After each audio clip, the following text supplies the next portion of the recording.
Hey everyone. Thank you for being here on a hopefully beautiful day, night, evening, morning, wherever you may be joining us from. Thank you for being here on the Binary Breakers Twitch channel. My name is BD, and I'm here and I'm really happy to be hosting to help intro some amazing showcases we have for this Intersex Awareness Showcase, highlighting some of the intersex members of our community. If you're not familiar with our community, Binary Breakers is a community dedicated to showcasing speedrunners and challenge runners who exist between, outside, and beyond the gender binary. And if you're looking for like-minded gamers, raising money for great causes, or simply a place to hang out with runners like us, please send a DM to our Blue Sky or email us at binarybreakerspeedrun@gmail.com for a Discord server invite.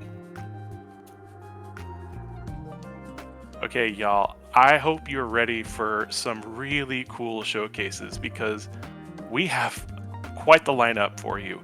A bit later on, we will have trainer Anade doing a showcase of Backpack Hero, followed by Sable Dragonrook doing a Snuggle Percent showing off of The Last Guardian. But that's in just a little bit. We're talking about right now. And right now, y'all, I hope you're ready not just to watch, I hope you're ready to play because you all are going to have something to do in this coming run because we have Scala Kitty here and Z is going to be running Sticky Business, Limitless, all Pride flags with chat integration. What the heck does that mean? I legitimately don't know. I'm about to find out with all y'all. So, Scala, please, what are we about to get into here?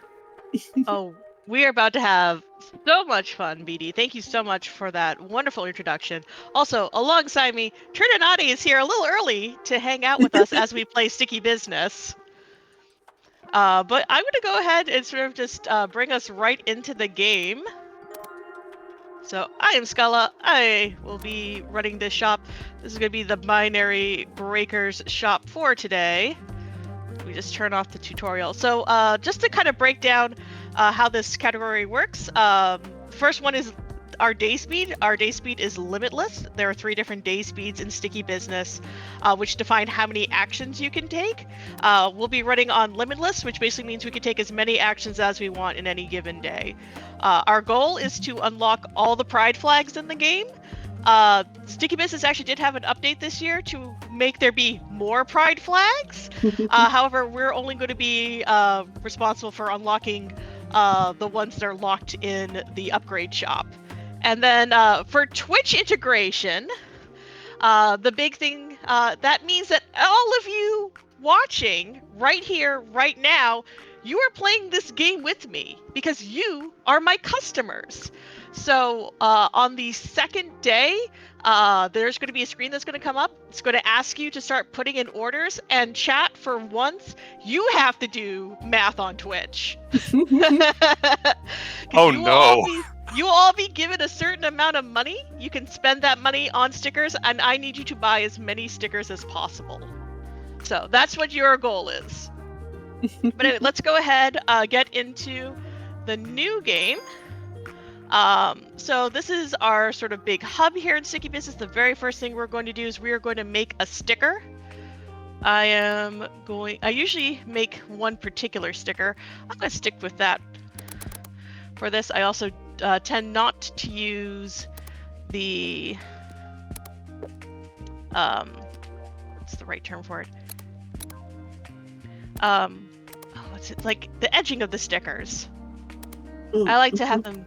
Also, you can see I'm clicking around. There's a whole bunch of new things that have been added to Sticky Business since the last few times I've played it, which is great. Actually, I think I need to make this smaller. Get small, please. Thank you. I'm gonna rearrange the layering on these in a bit. So yeah, the way Sticky Business works is you have all these beautiful little clip art elements, and from that you make stickers. Let me kind of raise this one up.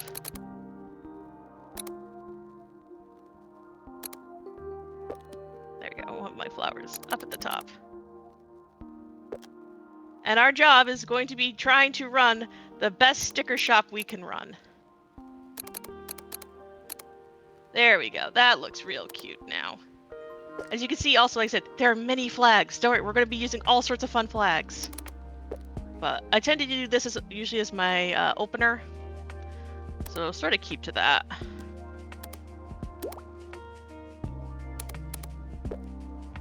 And what we want to do for our very first sticker is we want to make a sticker that has lots of elements in it.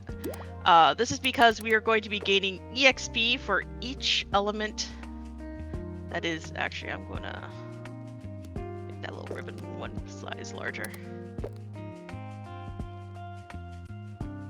There we go.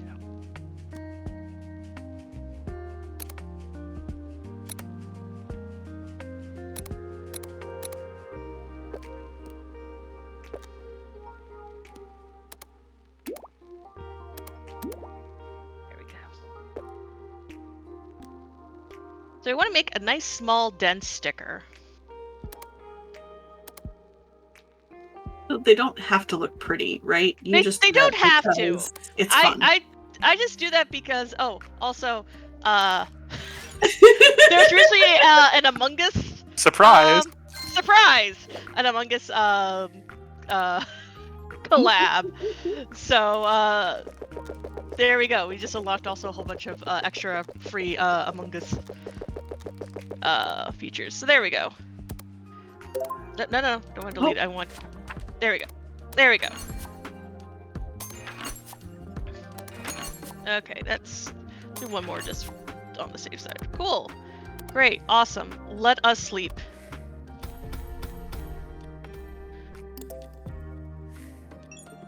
So basically the reason why... Oh, wow. Good job, Julia. No, I was just saying, wow, that's a lot of stickers to start. Yeah. Julia is our first customer, and we were actively trying to... Okay, there we go. We topped out on her. We actively try to get her to buy as many stickers as possible. You can very subtly manipulate her RNG by making a very dense sticker. Mm-hmm. So basically we want to get there we go. We want to get like tons of EXP. But anyway, chat, now it's your turn. Now you got to buy stickers. So you're going to do it order, space, 1 space, and then make sure that there is a space between each sticker. You have 20 monies. Please order as many stickers. You have to do exclamation point order. So you can follow, I typed in chat as well, that exclamation mark order, 1 space, 1 space, 1 space, 1 space, 1 space, 1 space, 1 space, etc. until you get to 20 coins. Yes, and we can have up to 7 people throw in orders at this point. It's just like real life. I'm spending money on stickers. Exactly. Right? I will let you know there is a whole functionality within Sticky Business to export your stickers. So that way, if you want them to be real, you can make them real. Yes. Though Spellgarden Games just kindly ask that you do not sell stickers that are made via Sticky Business. So just for personal use. But can you distribute them? When I use them for Frank Vitalis, I had special permission to be able to give them away. But anyway, we're gonna go back. We're gonna make some more stickers. We're gonna get to the orders in a bit. But since today is an Intersex awareness showcase, actually, I'm gonna make this a big sticker. I should get to make it too big. Yeah. So we'll go ahead, and I love this combo so much. I love the fishies. The fishies are the exact same colors. I know. So actually, I think over here, I do love all the new designs. Ooh. I'm gonna actually use the sparkles. Oh. There's some cute little sparkles that go along. But yeah, we can also talk a little bit about our own experiences. Let's go add some balloons. I am intersex by way of I have polycystic ovarian syndrome with It's what? Oh, it's. I'm trying. I always have to remember like the exact term. Basically, my body produces more testosterone than what would be normal. Is the long and the short of it. Hypoandrogenism. There we go. I got there.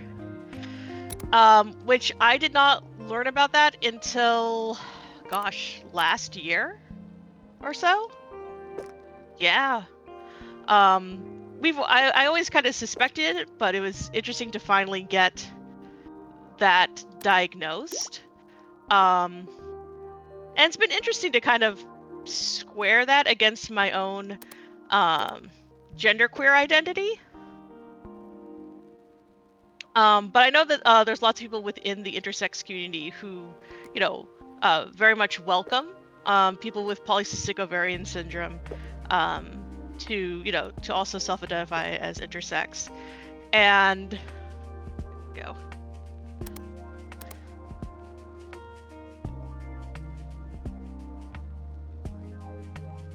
Just get that made. Which I think is really interesting and really fantastic. Also here, I'll go ahead. Since they did add in the genderqueer flag, I will also make, let's see. I'm gonna do a cute kitty. But yeah, there's like a movement like within like the intersex community to also include polycystic ovarian syndrome under that umbrella. And as someone who, like I said, also identifies as genderqueer, the genderqueer community and the intersex community have always been very closely entwined. If you read Ricky Wilkins, who came up with the term genderqueer, if you read their original sort of definition of it and their sort of original like creation of it, like people who are intersex are very much welcome to be underneath that umbrella. So it's a nice like kind of overlap between the two. So that's a little bit about kind of like my own experience. The end result of getting diagnosed is that I got put on hormone therapy. So which has been good for me. So yay. But there you go, just a little bit about my own experience. I will also note one of my favorite little facts is the intersex awareness group Interact. They are based out of Massachusetts, and I know that this has to be like done intentionally because their headquarters is based out of Middlesex County. Here in Massachusetts, and I'm like, that had to be intentional, That's y'all. too good. That's too good. That's it's amazing. Too good. It had to be intentional. Actually, I'm gonna make this a moon. Nah, it looks better as the sun. There we go.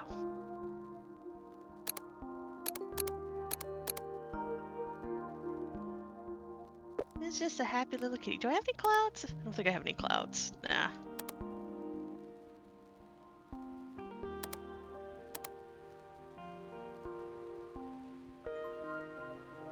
Yay.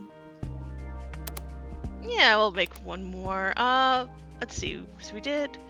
Go for one more out of the. These are these flags kind of up here. 1, 2.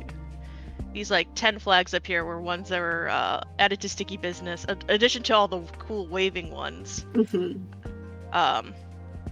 Were added with the Pride flag update. Here, we'll do a flag that is not as well known, but one that I definitely like. This is for Diamoric.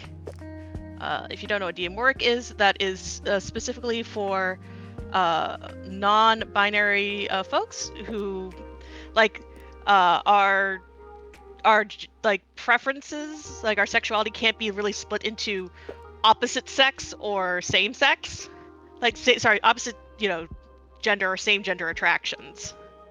I didn't actually know that one. Yeah, I knew that one. I will give a shout out to one of my favorite queer artists, which is I think it's Ultra Infinite, I believe is her name. Actually, I'm going to look that up very quickly.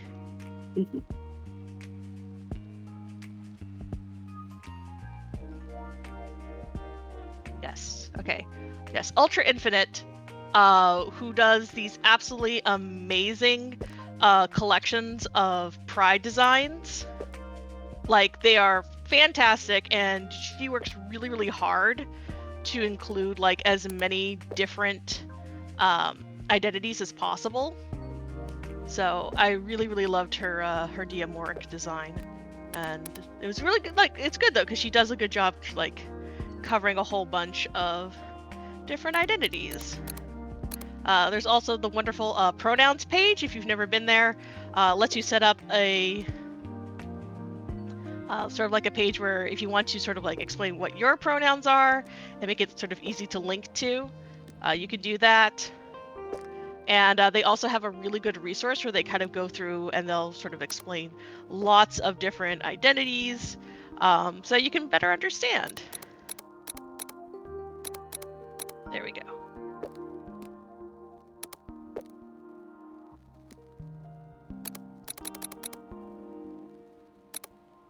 And I'm going to just pull this one flower up. No, I didn't want the one with the stem. I wanted the other. I want the pretty blue ones up. There we go. Yay!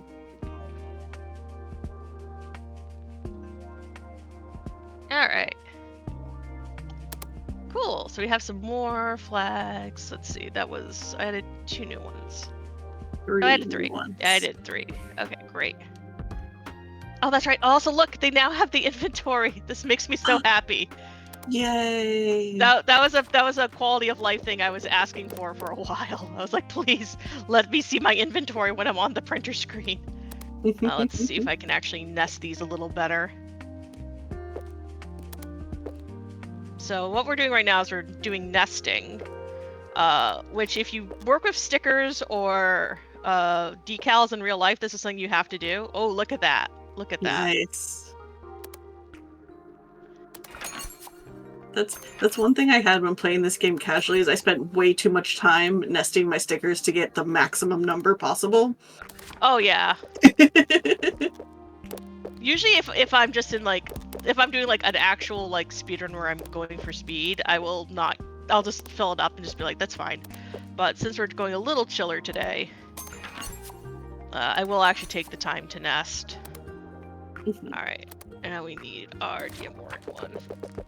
So is there a speed reason to make dense stickers, or is it just to avoid just printing blank squares on paper?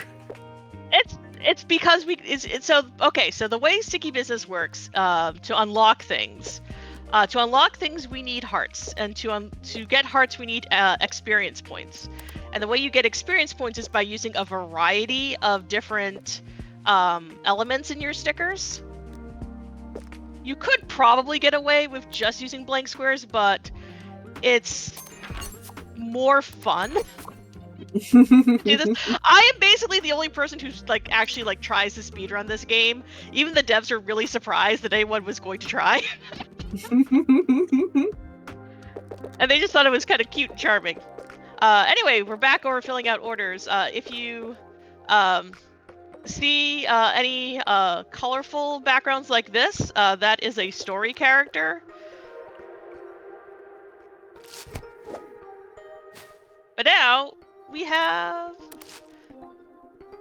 some fun designs. You also notice Cup, I know her. the way one of the things you can do as a streamer is you can also overwrite the generic names.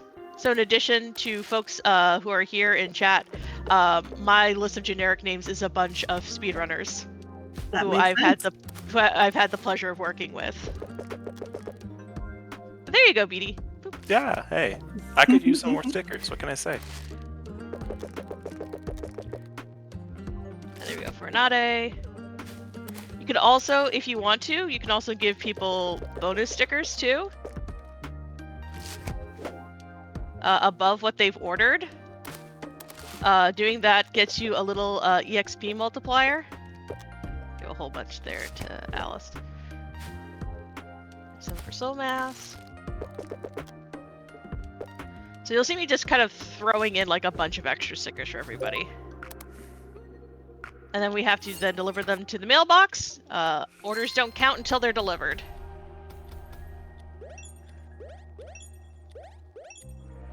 But you can see, I'm just sort of letting this go, but you can see like I'm getting like tons and tons and tons of EXP by doing lots of different sticker designs.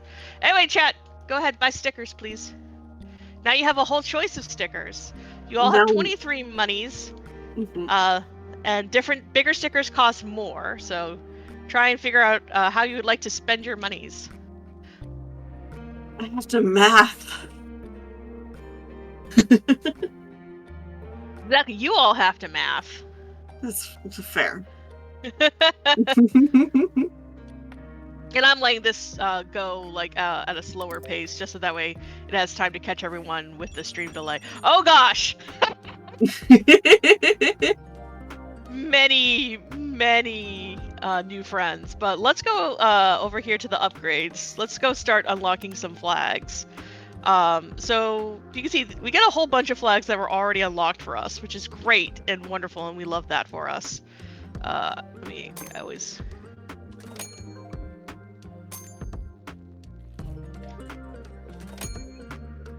I'm just gonna unlock a whole bunch.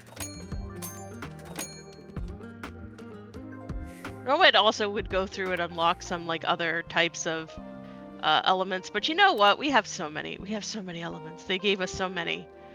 Let's see. We gotta make a non-binary sticker. Absolutely required. I'm trying to think when I start tossing in the Among Us. The non-binary alien, yes. Yes. I now know exactly where all of my money is going in the next round.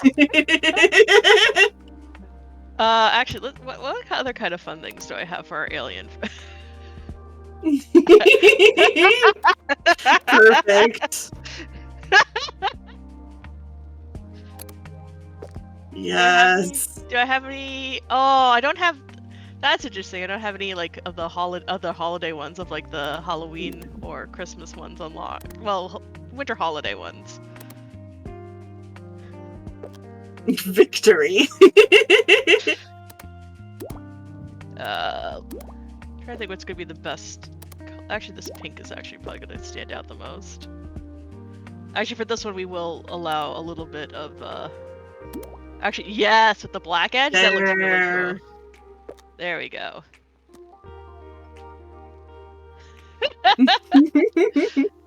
I think I will also just throw in an extra bone for funsies.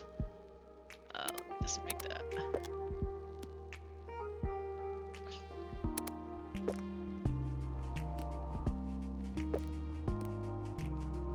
I feel like this has one of my favorite like sort of queer themed subversive cross stitch samplers, which yes, that is a whole genre. It's just one that just says gender is a prison and I chewed my way out through the bars. That's the kind of energy I'm going for with this. Yes.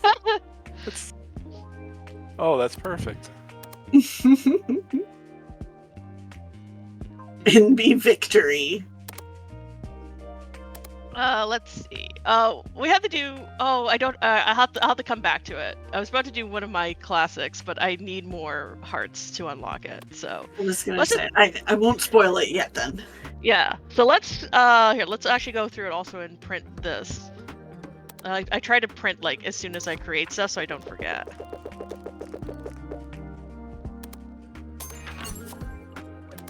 We're also probably going to have to go ahead. Oh, I have just enough to buy the shop upgrade. Let's do that while we're thinking about it.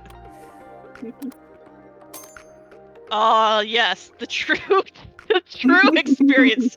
Too money. Too money. All right. Camp kids. Tree stickers. Okay.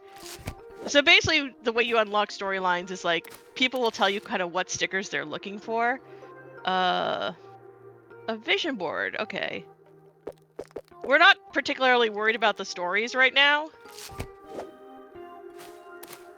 Oh gosh. Alright, so... Okay, Zilly is cool. They want some pronoun stickers, which we can actually offer. But you have to go through and unlock them. Alright. There we go. We have Patrick, Patrick's in the main base game. We have Robert also in the main game.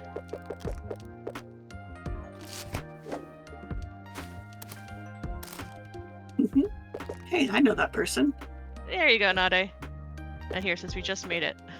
Yay! You also don't have to do all the filling. I just like doing it because it's nice. Yeah, I was going to ask, like, the paper and filling is technically just optional, right? It's optional. I just do it because it's nice looking. Yeah. Again, we're playing this very chill. All right. Oh, many hearts. All right, chat. You have 21 monies. Please go and order your stickers.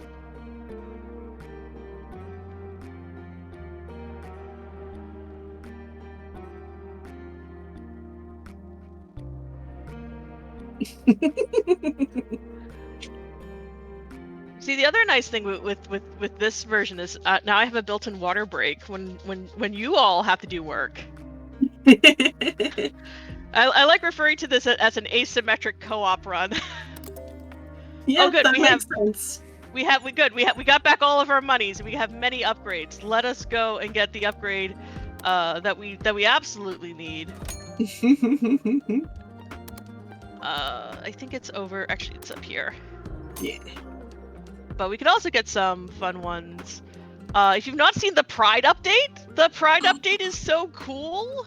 Look at all of those awesome things. There's a non-binary planet. Ah. Yeah, there's a non-binary planet, rainbow planet. There's a trans planet. You get the pan planet for free. I thought I had looked through these, but I like not recognizing a lot of them. Also, here, since we had a request. Also, you have all the cool symbols and everything. Oh, nice. Yeah, they really had like a really fun time with all this. Also, I love the rainbow prism. Yes. All of this is so good. I'm gonna come back in a bit for more. I know we have to keep also unlocking like flags and stuff here. Let's also unlock a flag while we're here. But anyway, let's go. Let's make the classic.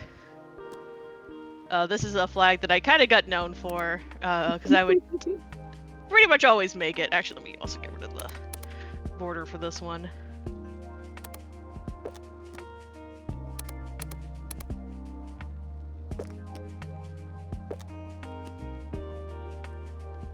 Make this just... usually I go, yeah, so it does There properly. we go. Yes. Actually, do I have any good...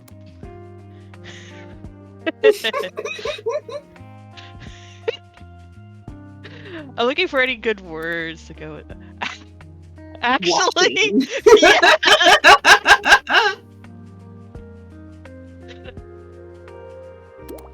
Actually, let me do that in white and then make it smaller. Yes. This Yes. is a threat, but not really.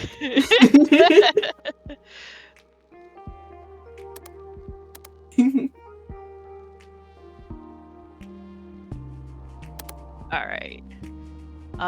What other one? Usually, I always whenever I do this for events, I usually always get requested to do ace flags. But actually, now that we have this, look, I can let to all my beautiful aces. I can let you have your cake. There we go. Hey.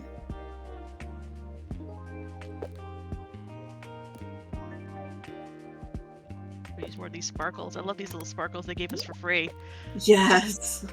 Please just give me free sparkles for everything. Thank you. Please and thanks.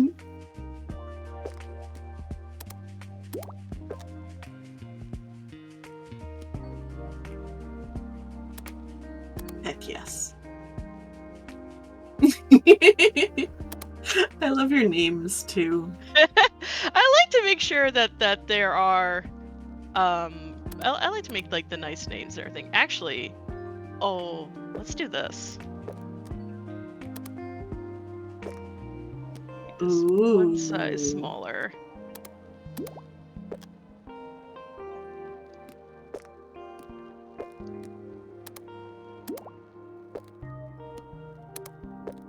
Actually, I think the other way to do this actually will work out a little better. Oh no, that's too big. Yeah, that's fine. If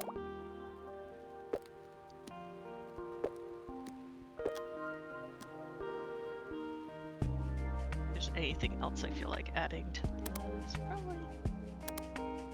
Nah, I think that one. Actually, I'm going to put a black border on that one. Yeah. Yeah. This is such a chill game. Yes. I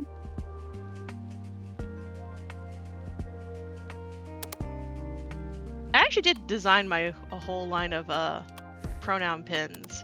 I need to eventually, like, I don't know, reset up a shop to sell them because they came out really cute. The whole design aesthetic behind them was stained glass windows. Ooh. So they all have like a faux stained glass design on them. And then the really fun thing that I did is for doing ones like she, they, she would always have like the same color. So she, I tend to not do like the pink and blue. I stray away from that. So whenever I do she, I always use purple. And then he is in yellow, and then they is in teal.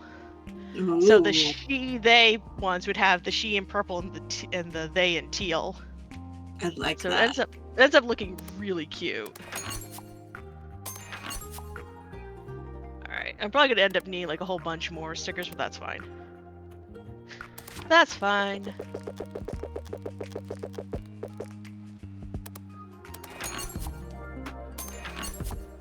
Again, we are doing this like as chill as possible.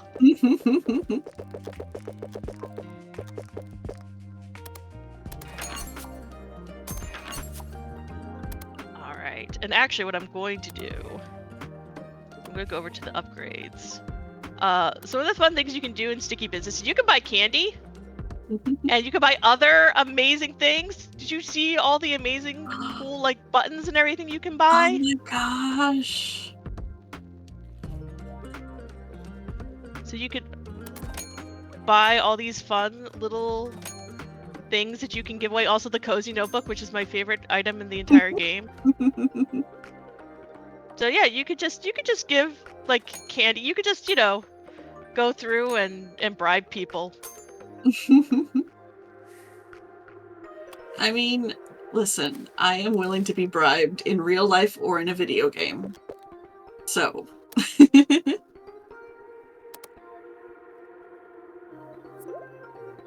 There.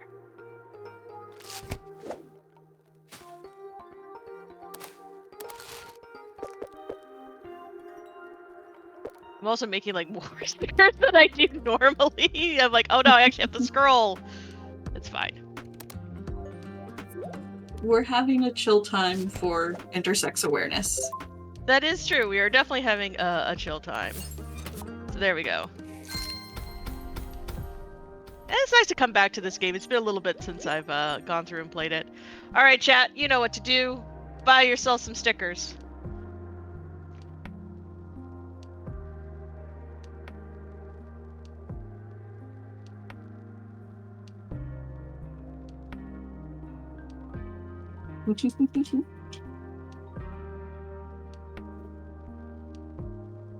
And listen to the chill music.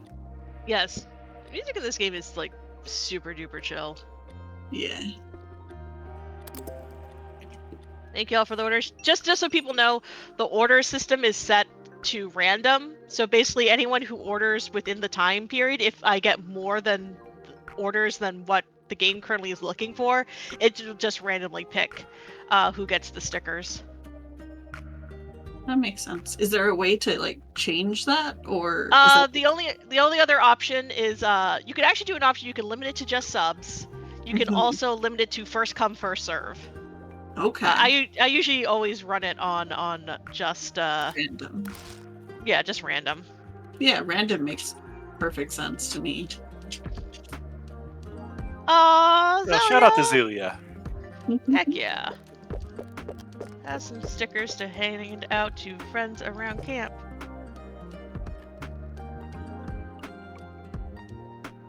Yes.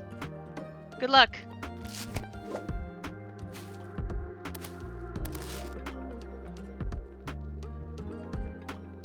Oh, yeah, we usually see Hannah.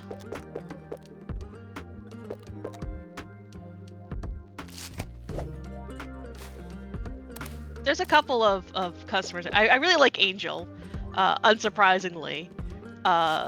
They are a streamer who is trying to sort of struggle to find their audience. Mm-hmm. So I have to remember that I can give out candy. Candy.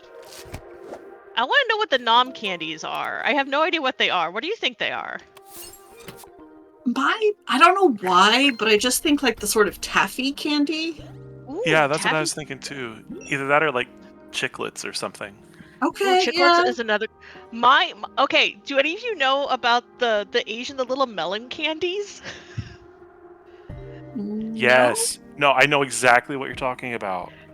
There's a couple of like Asian restaurants around me, and they like sell them, and like there actually is one place where she just sells them in bulk.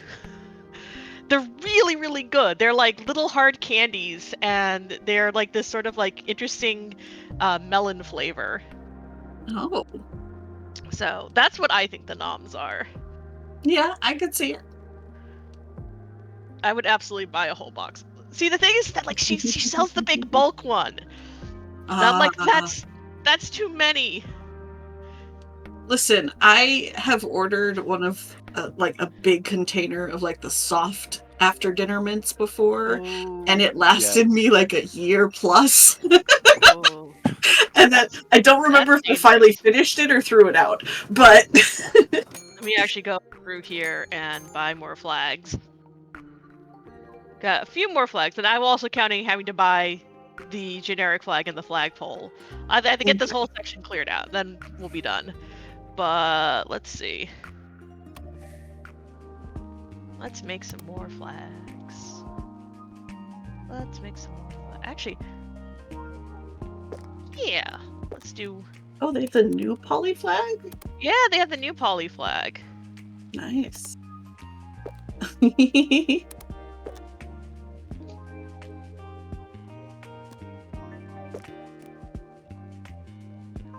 I know they have the duplicate, but I'm still not used to the fact that they have the duplicate. Fair.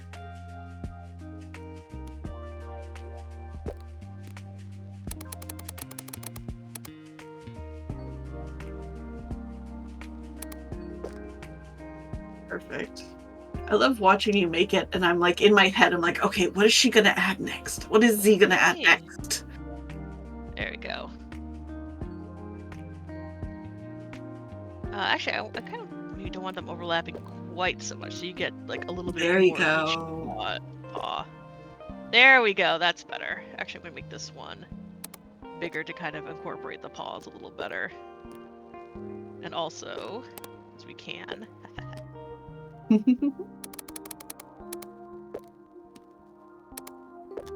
Ooh. Here, we'll layer them together.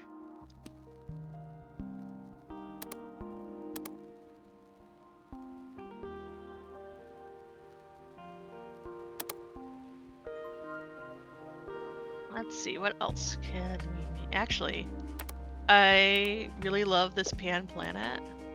Yeah. Let us combine that with the... yeah. Actually, do I have the waving pan flag? Yes. I love the waving flags. I mean, like, I really like the, the dice rectangle flags for sticker designs. Yes. but the waving ones just look so cool. It adds a fun visual element. It really does. Yeah.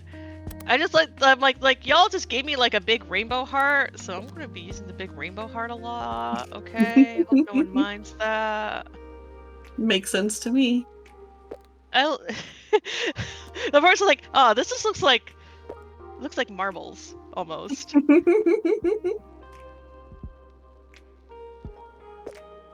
And sparkles.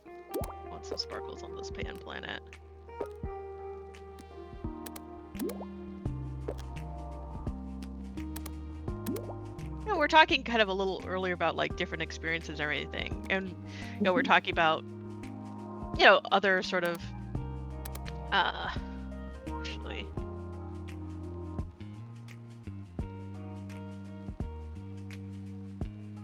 hopefully I spelled that right. Close enough. Close enough.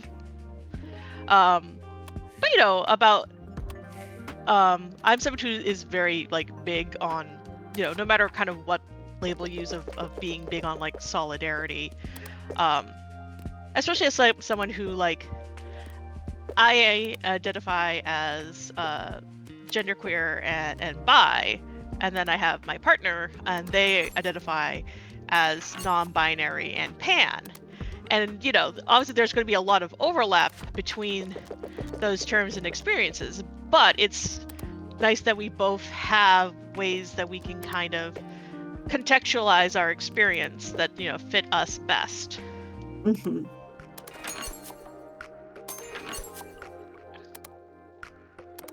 Because all the gender stuff, that took me a lot longer to get around to than the sexuality stuff. But I was someone who like genderqueer was actually the very first term I kind of heard for sort of being you know, beyond the binary, as we kind of talk about. And that was eventually kind of what I came back to. I remember I keep remembering to give people freebies.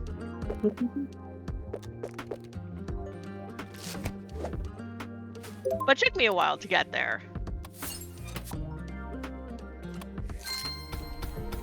Yeah, I think... Sorry, go ahead. Oh, go ahead. You go, and then I'll go. I was gonna say, I think I started with genderqueer as well. Like that was one of the first gender-focused terms that like kind of made sense to me, and I have since expanded to a bunch of other terms, including non-binary, intersex, etc. But like, so I think I kind of have a similar experience with that. Yeah, I read the book Genderqueer when I was in college, which I would kind of like to go back to it now that I have a bit more experience. I mean, the author of it, again, the person who coined genderqueer, Ricky Wilkins, they're still writing. They're still out there doing stuff. And it's definitely interesting to sort of read their take on like the current status of things. Thank you, BD. Oh, absolutely. Oh god, many things. Oh no, I actually can't. I actually ran out of sticker slot. Oh.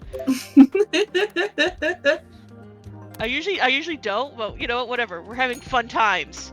More stickers. Okay.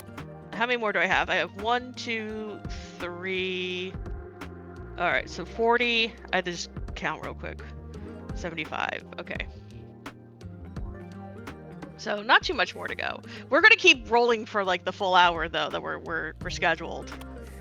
Yay! Aww. Thank you, Nico. Also, I haven't had to go back and reprint, which I'm very surprised about. Well, now that you said that. Of course, yeah. Now this one's gonna run out.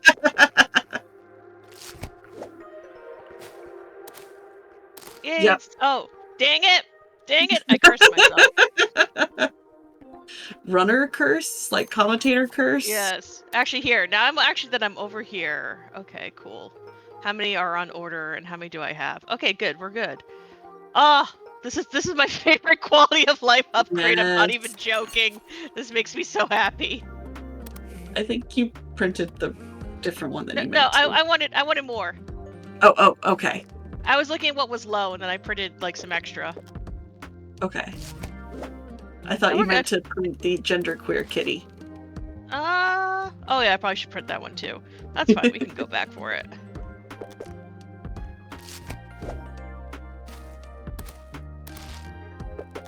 Got some more villains from my list of very cool speedrunners.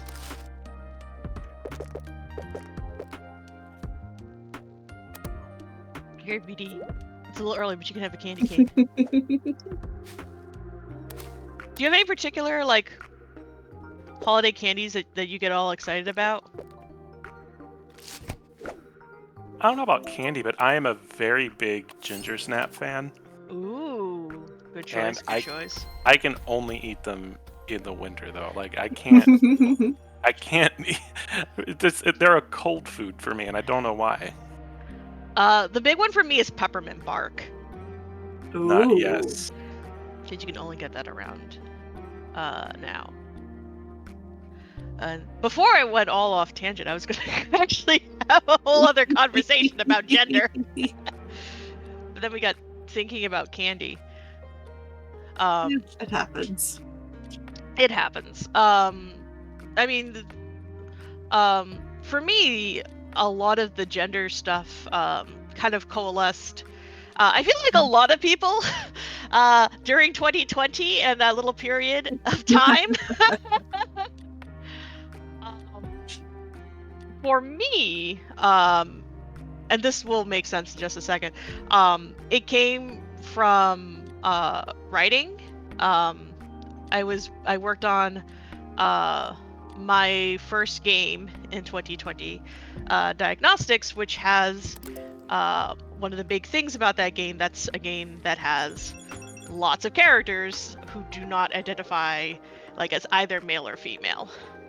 And writing that really helped. I'm just gonna try and get us to the unlock and then we can get to chill times. But writing that really kind of helped. Oh, that's right. I have to go back and get that cat. Helped me kind of figure stuff out.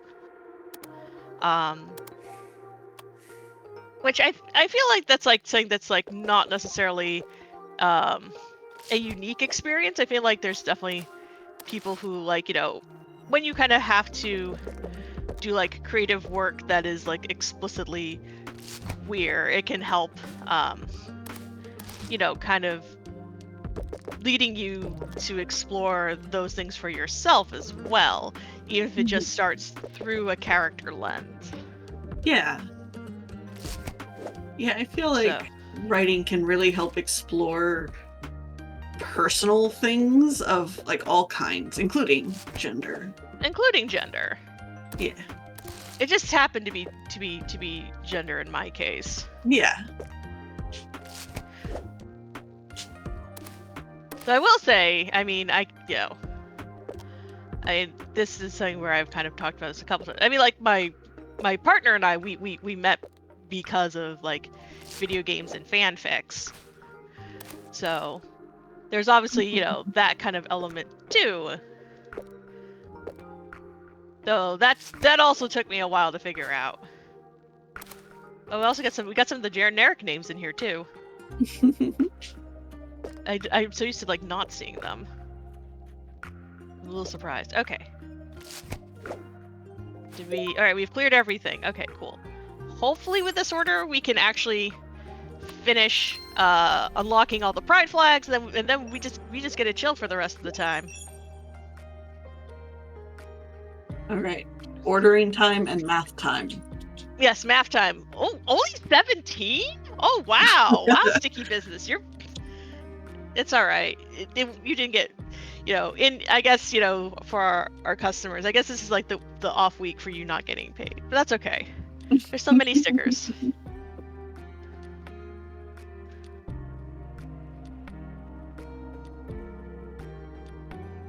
There we go. We're getting a bunch of orders in. Yay!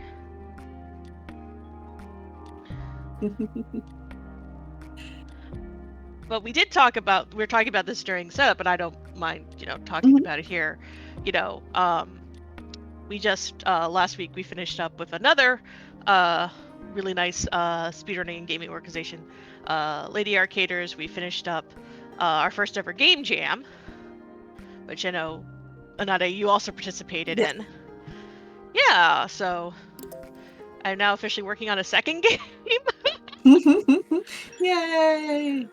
Also, I think we have enough to finish this part, so we did it! We have unlocked all the pride flags! Yay! But like I said, we're just gonna keep chilling. Actually, what we're gonna start doing now, oh yeah! Look at all, I want that. I had to look through it. Oh, you know what would be really, okay. Yes, I need this too. Now I'm just now we're just gonna be having fun.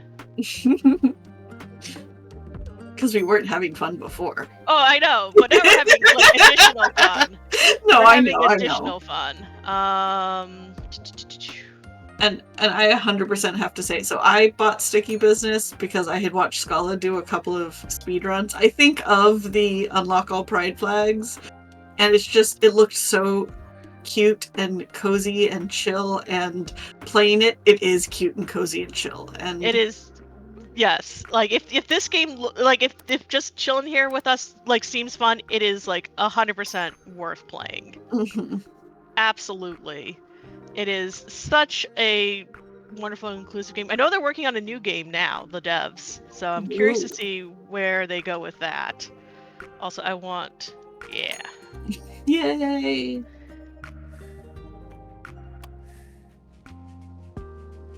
I think we know exactly what needs to happen here. Yeah. Yes. It has all been leading to this moment. But yeah, so this is going to make sense in like sort of like 2 seconds. More increase the victory.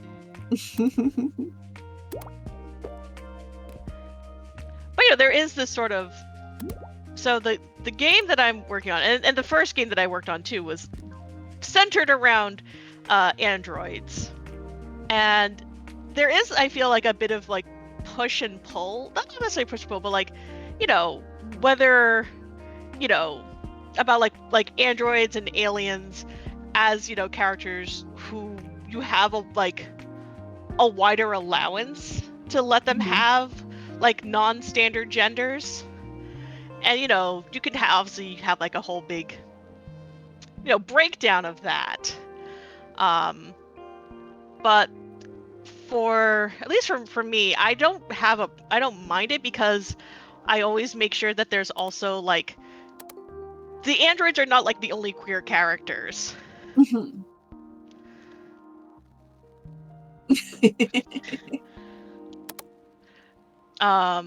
It's something where I always make sure that like my human characters are just as queer as my android characters.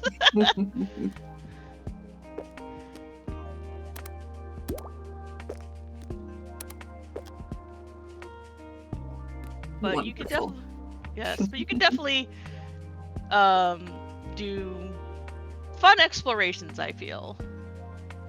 And for anyone who wasn't aware of or didn't see the showcase of the games from that game jam, Scala had a random genderator that chose one of 10 sets of pronouns for one of the characters, which is just such a cool concept. I love it so much.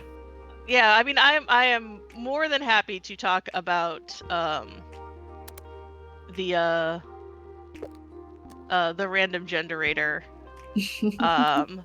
which was a lot of fun to kind of work out. Oh my gosh, those glasses on the frog. I think like I need like the sweater or something. Yeah, Yeah, this isn't quite complete yet. We'll come back to this. We're gonna put a pin in that. Also, I'm gonna get more candy for everybody. So now I have like tons of monies and I can give out all sorts of fun things. Squirrel candy. Does that have like peanuts in it? It must have peanuts in it. Squirrel candy. Interesting. Squirrel candy. Yep, that's what it says. That's what Yeah. It's really hard to deny it. There we go. There you go. Lots of free candy for everybody. But yeah, so oops. Let me go back to the printer. Is there anything else I am low on? Printer, let me know. I don't think so. I think it was just that one. Oh, I have not made the victory one or the gender fluid one, so let's do that while we're in here. You can buy additional papers. I usually just don't bother buying additional papers when I'm doing runs. That makes sense. Yeah, Actually, they add different like holographic. here we have time. We have money. We should be able to get some. No, it's over on the upgrades page. Let's see. Do I? Oh wow! I forgot how expensive Yeah. it is. Why so expensive? All right. I'm gonna wait for the gender fluid one just so I can make it on sparkle paper, just to show it off. So expensive. Jeez. Don't you have to design it on the paper? Yeah, that's why I'm waiting to print okay. it. Oh wait, you're right. I do have to design it on. Yeah. Dang, yo. Well, we'll make something sparkly then.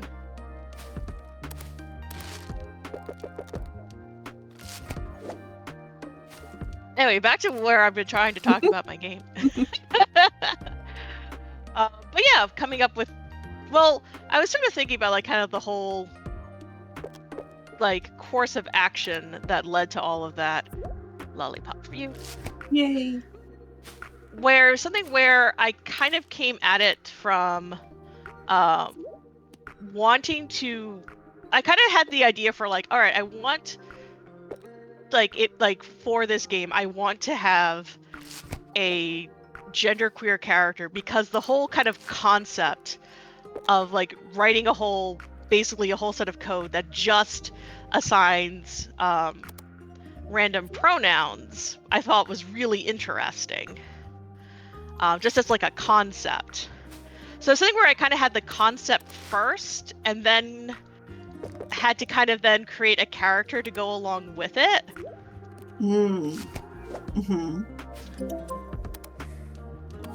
Which is an interesting kind of way to do things. It's kind of backwards from what I would normally do. Yeah. But at the same time, though, it's like, okay, I now have to kind of think about, let me actually get that going. Like, how do I want like this, what kind of character do I want to sort of be a genderqueer character? And then from that, then we got the actual character in this game, which is the I'm going to use they, them for them, because that's my sort of like default. So with Stet is the name of the character. It then became sort of figuring Stet out from the starting point of Stet is genderqueer. Sorry, Stet is gender fluid. Probably also genderqueer. I'm pretty sure Stet just hoards genders at this point. Wonderful. Also, get your orders in. Yes. But sort of starting at that point and then working my way backwards kind of through the character, which has been really interesting.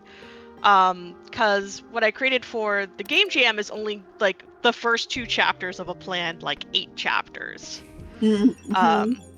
So this, all right, anyway, we had to make something sparkly. That's right, we're going to go back to upgrades. Let's get, what kind of sparkly do you want? Hollow Love is good. Prism one, fish one. I think I'm just going to go with the Hollow Love. That makes sense. All right. Anyway, we need yes, and Actually, I think yes. Okay, cool. We can get some other fun things while we're in here. Actually, I think I have enough. How many more spots do I have? Okay, I can 3. make 3 more. Okay. But yeah, so sort of working my way backwards from that sort of idea has been really interesting to kind of play with, and then sort of have the character kind of, you know, the whole kind of thing where, like, you know, you kind of have to let characters sometimes like figure themselves out. Mhm. That's been a lot of like my relationship with Stet as a character, is they've kind of figured themselves out. Oh, I love that.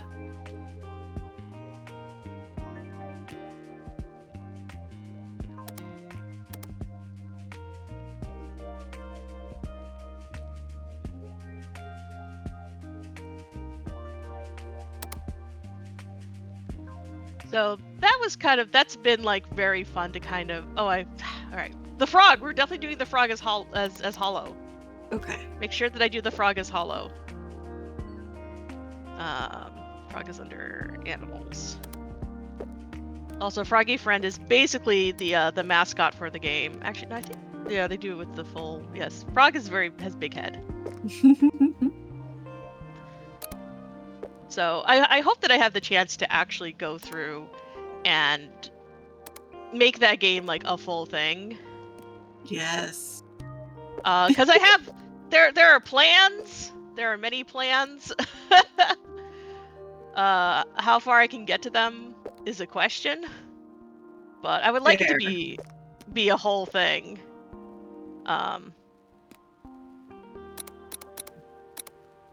Yes. Yes. Now Yes. remember, it's going to be on 10 out of 10. Sparky. Yes. On sparkle paper. On the sparkle paper. Yes. Oh, there we go. All right, I better see lots of orders for the sticker. Next order that's available. All right. Let us go print.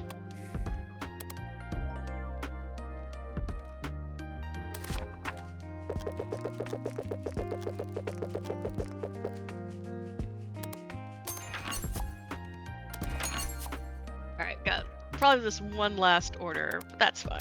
Let me just make sure that I can. Oh yeah, can I sneak in a few extras down here at the bottom? Oh, at least got one. Oh, I know what we gotta do. Yeah, I was going to say. Yeah, it's time to get a little creative down here. I mean, if we want to be like very finicky, we could probably do this for the whole sheet, but it's not like worth it. Mhm. There we go. Excellent. All right, let's fulfill these orders that we got.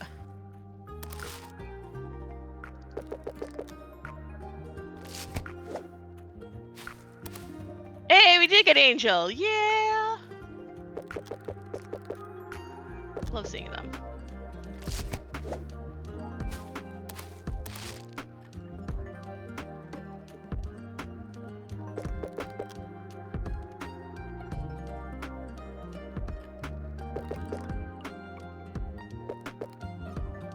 Anyway, it was just good to participate in a game jam again and to have something creative to do. Yeah. So, even though now it's just like, well, great, now I made myself a giant project. Oh no, I ran out of victory stickers. Oh, I thought I printed those. Are they just too popular? They are just too powerful. Too powerful. Oh, I didn't print the gender fluid ones. Oh. Yeah, I Fix love that. that the inventory even shows like what you're missing. Oh my goodness, we are gonna print so many. Gender fluid for everyone. Oh, Yes. wait. Everybody wants it.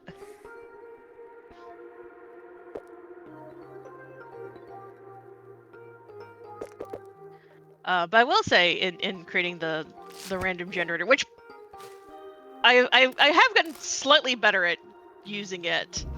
I actually went back and I, from after we had submitted our games, I actually went back and I rewrote a couple of scenes to better use it. Mm. Which is kind of fun. The one thing that's interesting with it, and y'all can go look at the Lady Arcader streams about this to kind of get more info. What Set's like gender vibe is actually never directly communicated to the player.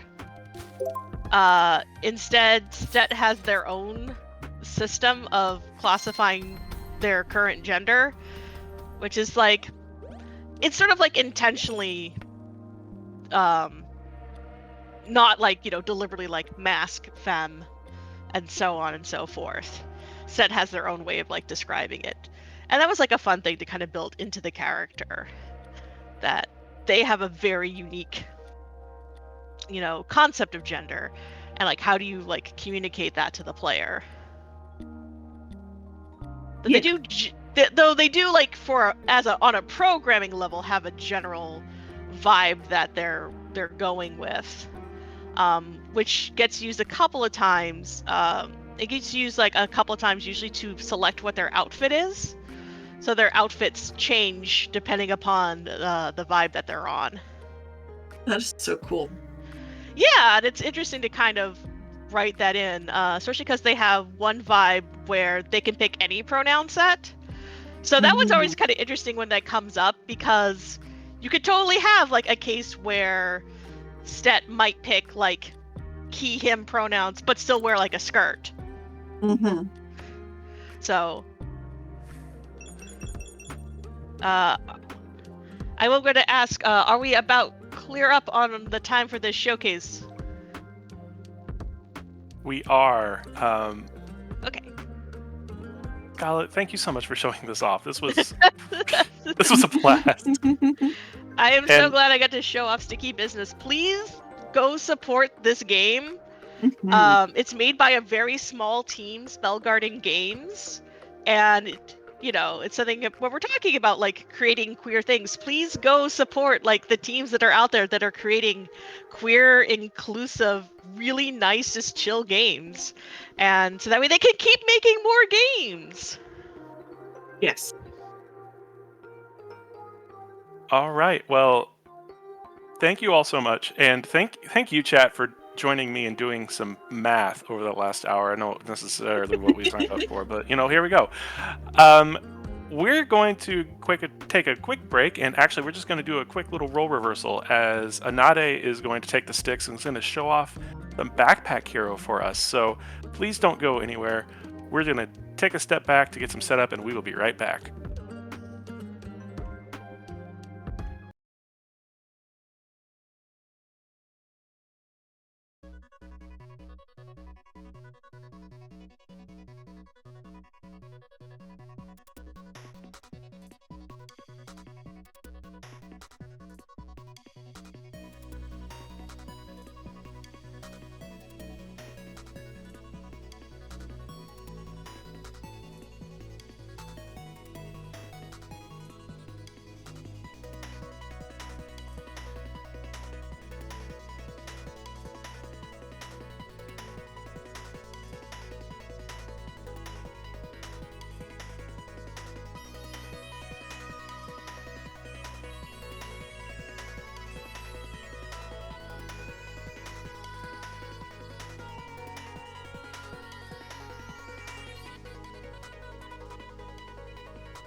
Welcome back, everybody. We are here at Binary Breakers with an intersex awareness showcase.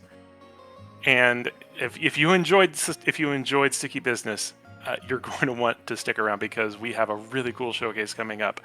But first, if this is your first time interacting with us, I want to let you know that Binary Breakers is a community dedicated to showcasing speedrunners and challenge runners who exist between, outside, and beyond the gender binary.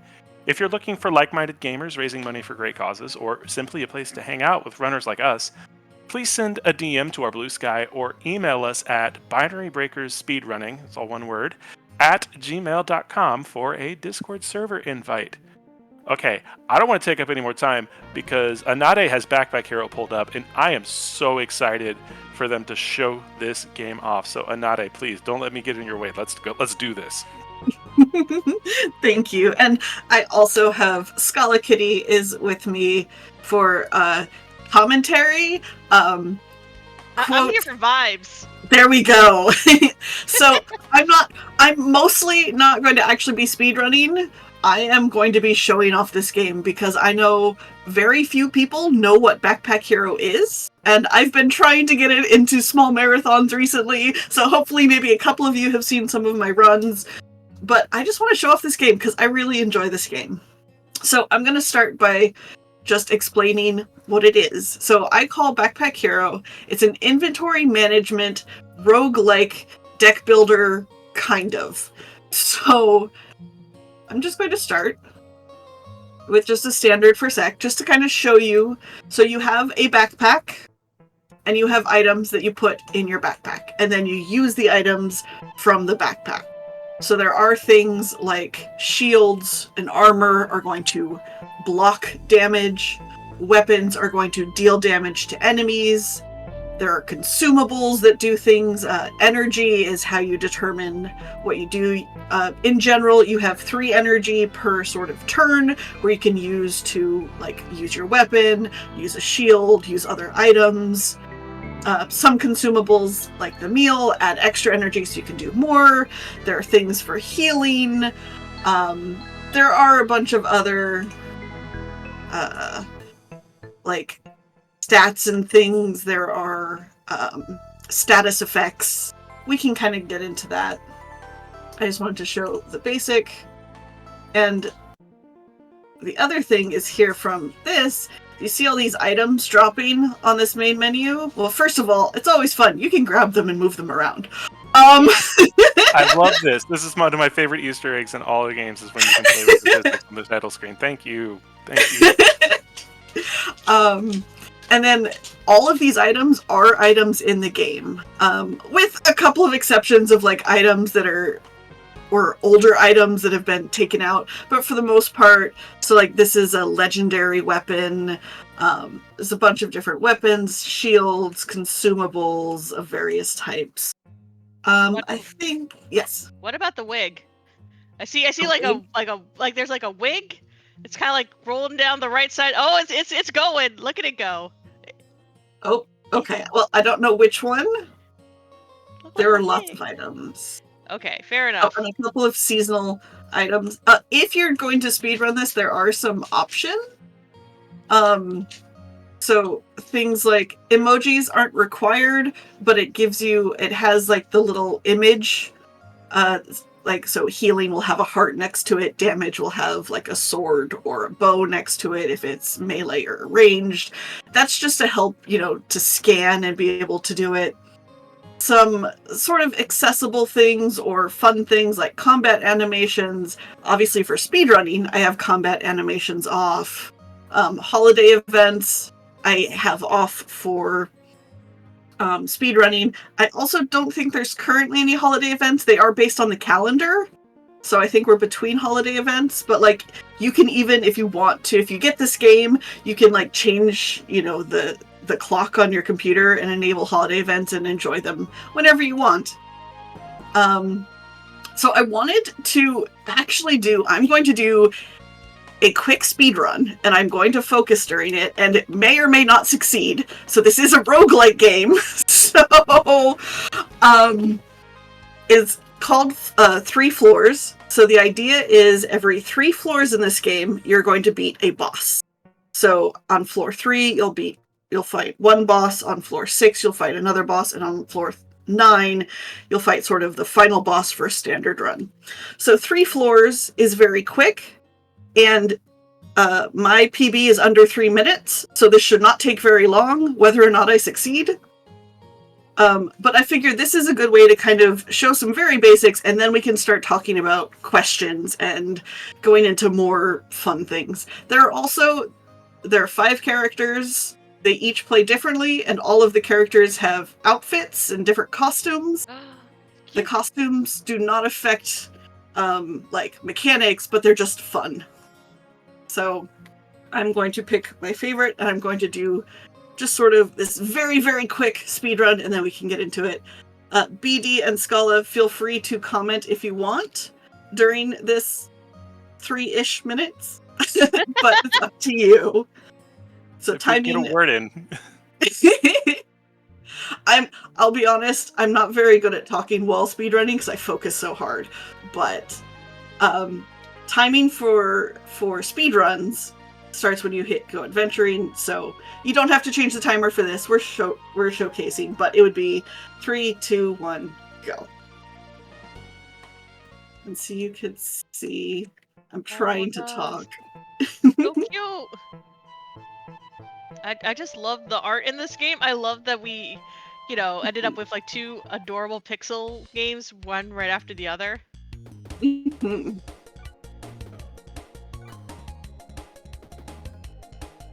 Also, there's enemy crabs. There are. It's a hermit crab. Crab bomb, I think. Oh. Oh, this is cool. Okay. Ah, that make. Oh, okay. Probably not So doing do you lose items if they're not in your bag? Yep. Ah, okay, got you.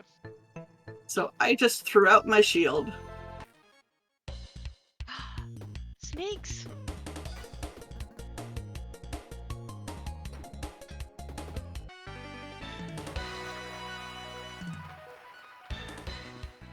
Now, I can already tell that, like, my desire to make a very specific design in the backpack would directly counter probably the desire to go fast.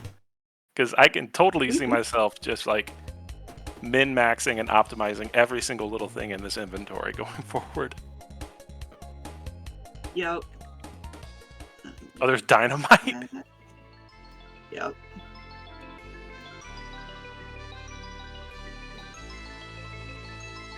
And so you can see floor 3, suddenly much simpler, it's just the boss. Bees. Bees.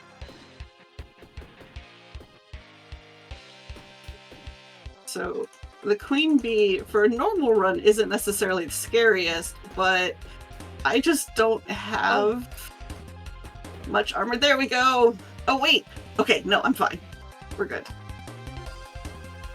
So normally when you defeat the boss, these guys would run away. I forgot this isn't a minion, so it doesn't just run away. There we go. Now they run away. And then the speedrun would be technically time for that. So that was definitely not the best, but I actually completed it, so hey! Let's Good go! Thank you. So you can see how it's the way that Purse, this is our first character's Purse, her backpack expands via single individual squares.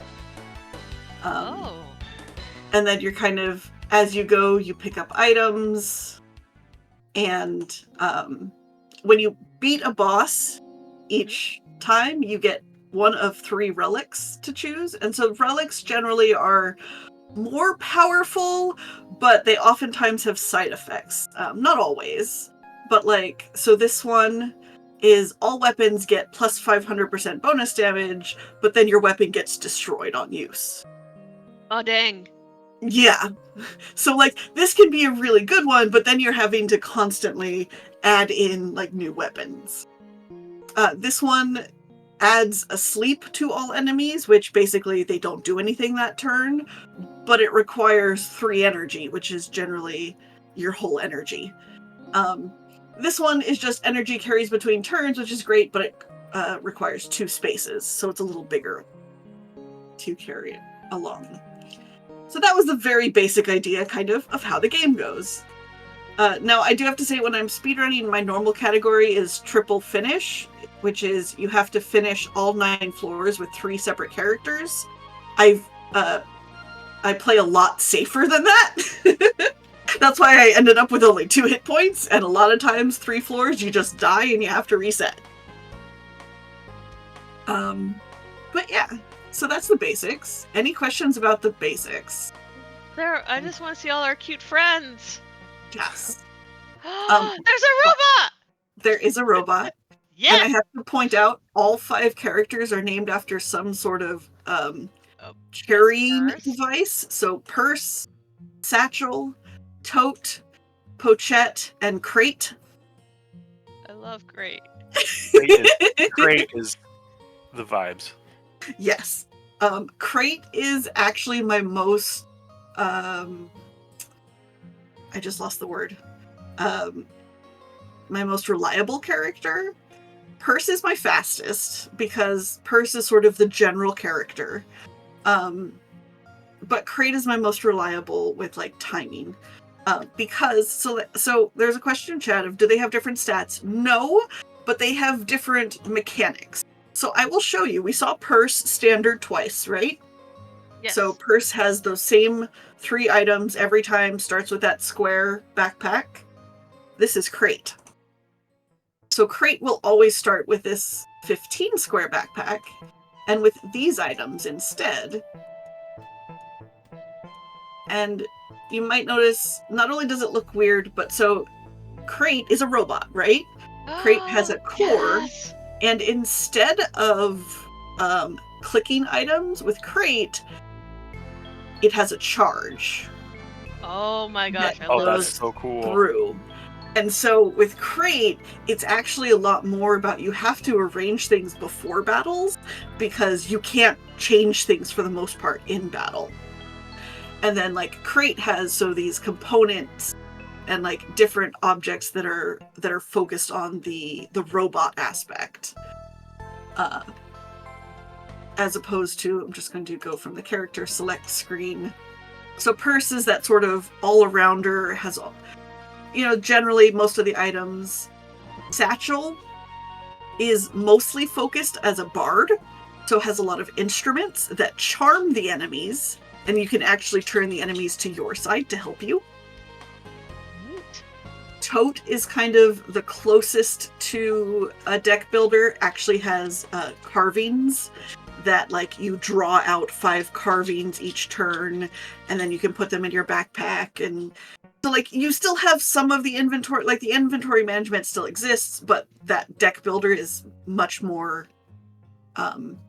closer to standard.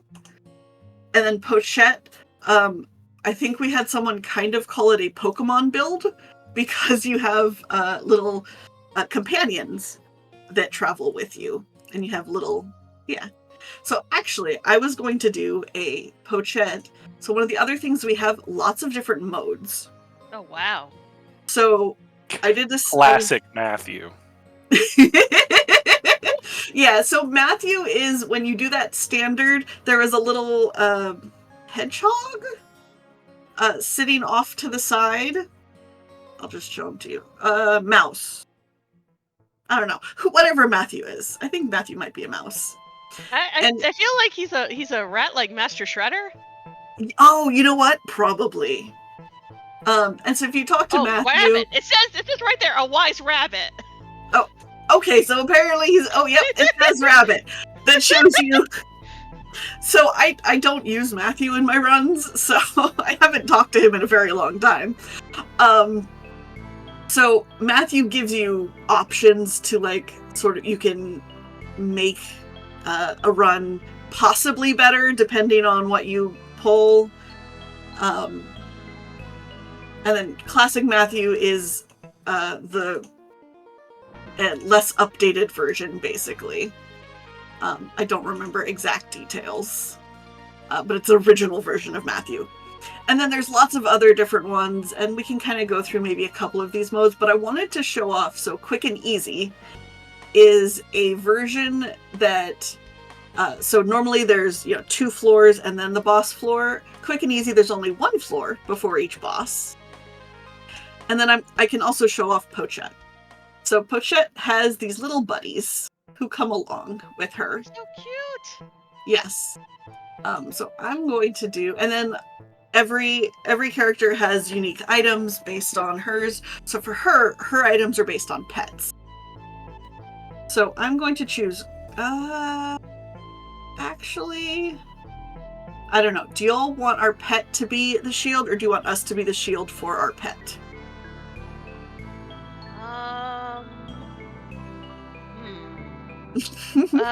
Pet is I the think we- shield. I would die for each of these, so let's be the shield. Okay. I will defer to BD. All right. Then I'm going to choose BB. Aww. And so these pets each all have their own little inventory. Now, their inventories do not expand like ours do. Okay. But, and so one thing I didn't say is at the 3rd floor, so at floor 0, 3, and 6, you get to choose between 2 biomes. And they're always the same 2. So for floor 1 through 3, it's the crypt and the bramble. For floor 4 through 6, it's enchanted swamp and the deep cave, I think. And then for floor 7 through 9, it's it's fire and ice. I don't remember the names off the top of my head. When we get there, we'll see. And the biomes, technically, they affect what encounters you have. So which enemies you're running into, and also the bosses that you run into. So generally for the speed run, I have specific biomes I go to, so I'm going to go to the opposite ones for this, which tend to be slightly harder, but that's okay. We can do it. By the way, since I just found this out, I'm going to let chat know that this game's currently on sale. Ooh, yes. Mole friend! Yes. So one of the things you might not have seen is there's a map. And it's not explored fully, so you only see up to the next enemy encounter, which is what the little skull is. But there are question marks of various types. So in this case, let's spin the wheel. Let's see what happens. Spin to win. And okay, we got a weapon. Well, it's a really good weapon. It's a legendary weapon.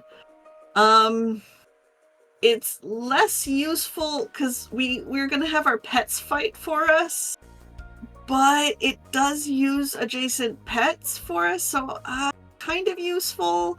You know what? I'm going to go ahead and just leave it here. It's going to get tossed out. It's fine. Aw. There's also, we can see what our boss is going to be. So on floor 3, this will be the boss. It doesn't show anything else. It just shows the little image. But if you've played it a bunch, you might know.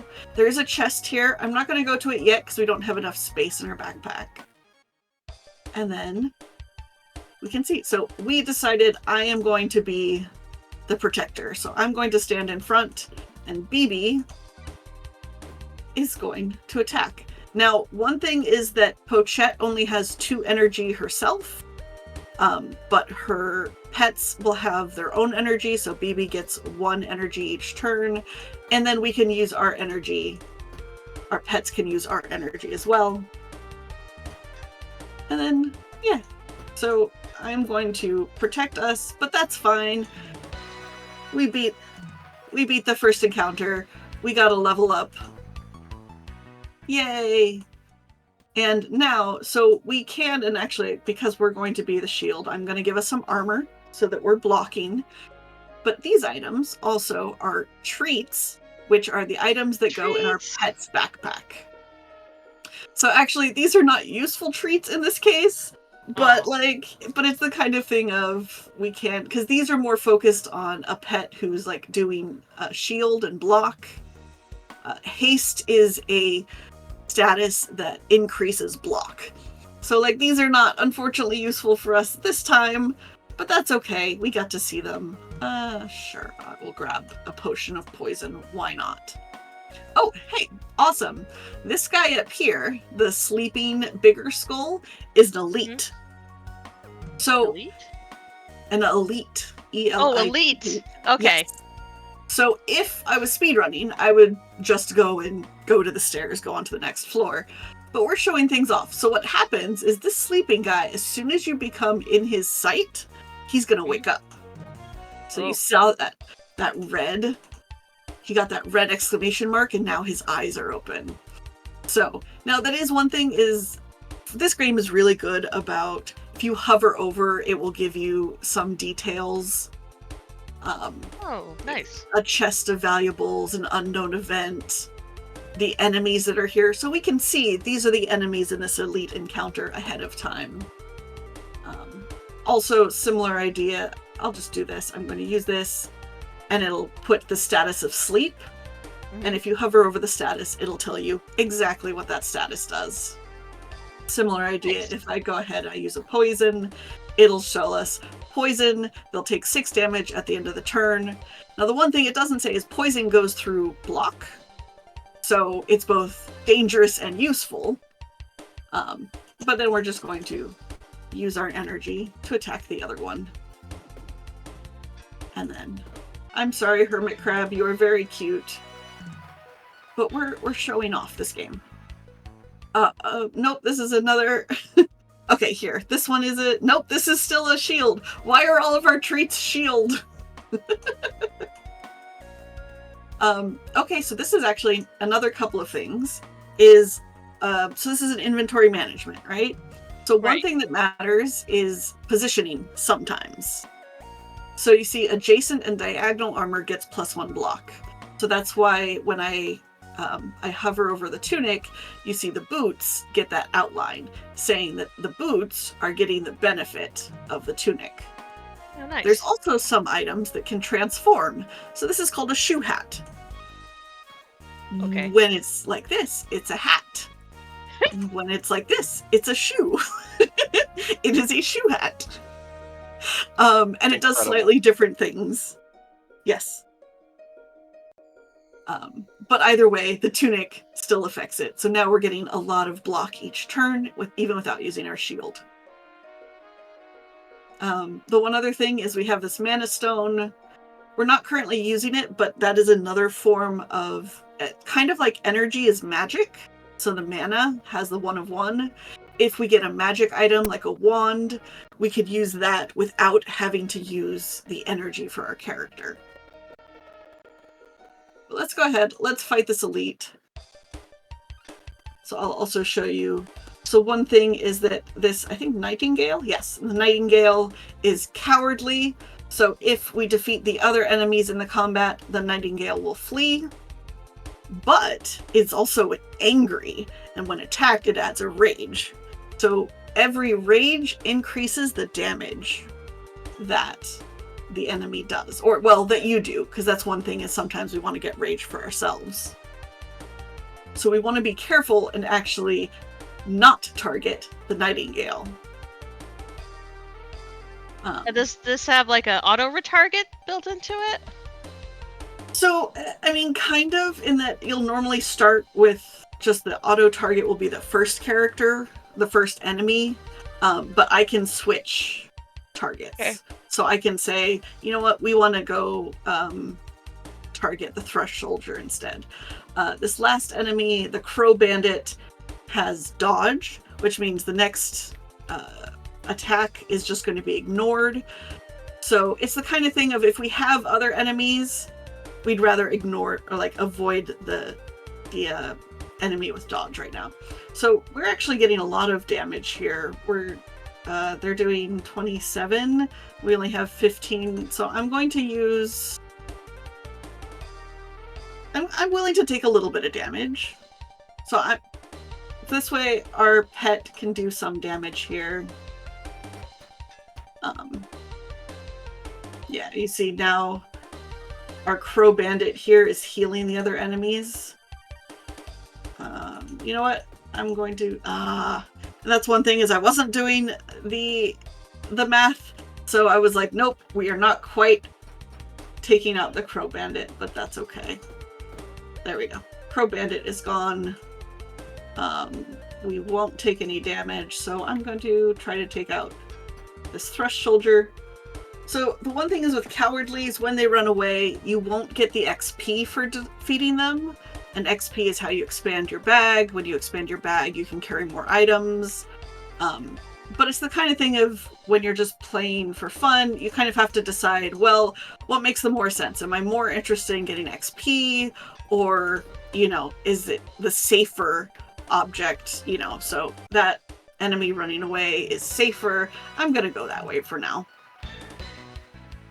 And then as you level up, you kind of decide, so like in this case, since I have the tunic that has things around it, I like to start building around the tunic. So at least for me, I start building my bags after like the first setup, kind of based on what my items are. Well, right now our pet isn't taking any damage, but I'm going to give him a treat to heal when combat ends, just in case. I think that's nice, right? To heal our pet. I think Yes. that's nice, yeah. Alright, I'm also going to get some healing myself since I took some damage. There we go. We're back up to full health. Yay. Oh, Is it a honestly, Is that a mimic crab? Is mimic? so Crab! this is the hermit crab mimic. Every single chest in this game has a possibility to be a hermit crab mimic. It's fairly rare. I think it's hilarious that our first floor for this character It's is a incredible. hermit crab. All right. Yeah, we can get. You know what? Let's give our pet some more kibble. And I'm just going to go to the next floor. We have lots of items. We don't need to fight that last fight. Now, normally the boss is on floor 3, but since we're doing the mode that's called quick and easy, every 2 floors is a boss. So here is our boss. Oh no. So now see, they're doing poison to us, which means even though we have this wonderful shield, that 2 poison is going to do damage anyway. So we're going to try to do as much damage as we can. I'm going to do, so this does a blessing. That is not helpful to us. So blessings go over items. You kind of see it's like over the items, and they have various things they do, just like all the other items. Unfortunately, this helps weapons, and we don't currently have any weapons. It doesn't affect pets because pets are not weapons. So, unfortunately, that blessing was not useful for us. But oh well. That's fine. I'm just going to have our pet attack a bunch. We should be fine. We still have lots of health. So, now we're just going to go through this. Yeah, and you can see the poison is starting to build. That is one thing, is status affects -1 at the end of each turn. But since our Hawk Knight has added more poison, like, even though it's going down, it can be dangerous if you take too long to fight. But luckily, we're good at this game. Woo. We're fine. We got through. So here are those relics again. I'm going to go with the alloy, which is if you take 5 or less damage, reduce it to 1. Since our whole purpose is to be the shield in front of our little baby pet. On every boss floor, when you beat the boss, you'll have access to a healer and a chest. The healer, now for Pochette, we can also heal pets. The healer for everyone else just has the normal. Curses are the opposite of blessings. They don't go over like the blessing does, but they clutter up your items. We don't have any curses right now, so we don't need this one. We could heal, but we're only a couple, 6 hit points down, so I'm going to spend our gold on gaining max health right now. And then a chest. I believe that these chests cannot be hermit crabs, which is good. The one chest, one chest at each boss floor that cannot be hermit crabs. So here's the deep cave and the enchanted swamp.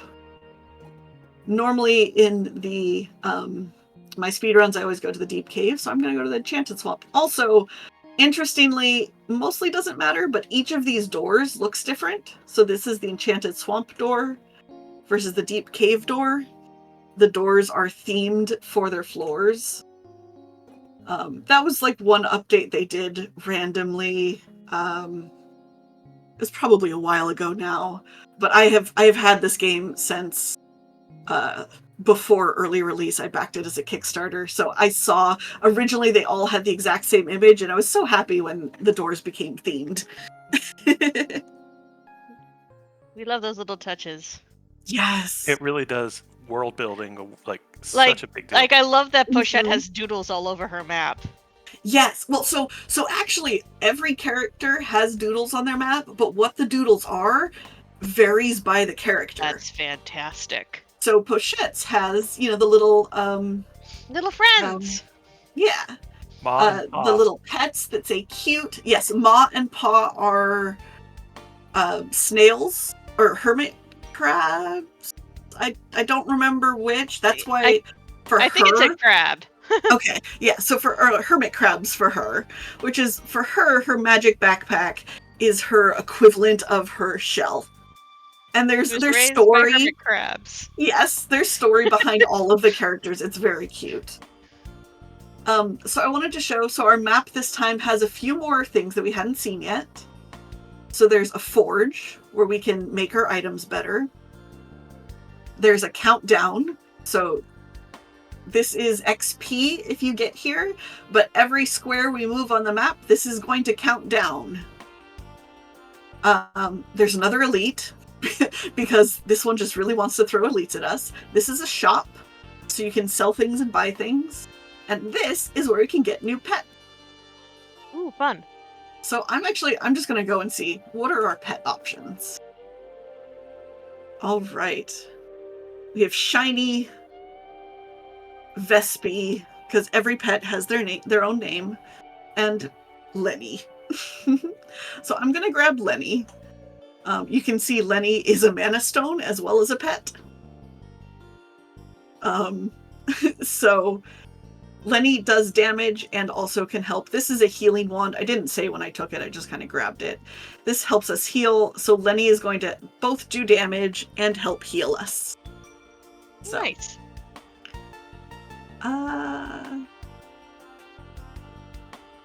We don't have anything like extra. So let's go fight this elite. All right. So these enemies are different because we're in a different biome. The Sage Toad is cowardly, so will run away, but is doing shield and healing for everyone on the enemy side. So that's kind of dangerous. So we're going to... Actually, I'm going to put the Sage Toad to sleep, and we can focus on some of these other guys instead. So I'm going to do this, get some healing, and then here's the one thing. Our very first pet, we had the summoning stone. Now every pet after this, we have to summon. And then I don't know if you had noticed, I've been moving our characters around. This is one of the unique mechanics for Pochette. Because she has the pets, you can position whether the pets are in front, behind, in the middle, and sometimes they'll have different effects. I didn't realize that Lenny's true form is a beetle. Yes, so that is the other thing, is these pets are in their sort of like sleepy state. When they're summoned, they're in their more awake. So Lenny is actually a dung beetle. You notice that the mana stone is in place of the dung? Yes, I love it. And Baby is actually a little hermit crab, which is why she was raised by hermits, and this is probably like her baby brother. I have questions, but that's okay. Listen. There will be a lore quiz later. Okay. But you can see also that they have their own energy, as well as Pochette has her energy. So we're going to use the energy we have, and then end our turn. I'm pressing space to end the turn, by the way. Normally you would go over here and click it, but I am so speedrunner focused that I forget and just press spacebar. So here's another thing we haven't seen yet is spikes. So spikes are when melee damage is done, you take that amount of damage. So we don't really want spikes on our enemies. That's kind of a bad thing. But we're not going to be able to quite take them out, so we're going to get to see spikes. So you can see now okay, now here we go. Now, you would think this is a curse. This is actually a hazard. Hazards in some ways act more like blessings where they appear over objects and then they have effects. Honestly, this one is probably one of the least harmful hazards of them all. Is if it blocks an item, so like if I put this over Lenny, for example, I would not be able to use Lenny. But otherwise, it can just kind of sit there. It's not doing anything major at the moment. If I wanted to remove it, it would require 2 energy, which I don't want to do. But like, okay, now here is the problem, is now that our enemies have spikes, it's the ones who damage that take the damage. So Baby does not have any shield and would be taking damage from this. So, and does not have, like, the regen for our health is on us. We don't have any weapons. Now, the one thing that you very rarely ever use is you can always use one of your energy to scratch, which does very little damage, but that means that the spikes will be taken on our shield instead. So this time, I think I'm going to... I'm sorry, baby, I'm sorry. I'm going to have our pets do some of the damage, take a little bit, and then this pet is going to run away. Or this enemy is going to run.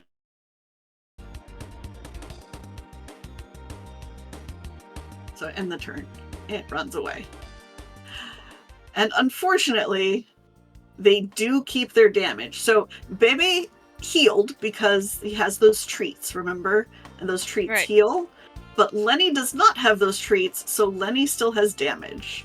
Now, we can move those treats, and Baby can give the treats to Lenny. But that's one of those things where, you know, sometimes it matters. Now, here's another treat, is a bow tie collar. Is on kill, you can get it plus gold. Since Baby is doing a lot of the enemy killing, we're going to give that bow tie to him. And then a helmet does shield block for however many spaces are below, and then +1 for the tunic. So we're going to take that. And you know what? I'm going to take this gem. Oops.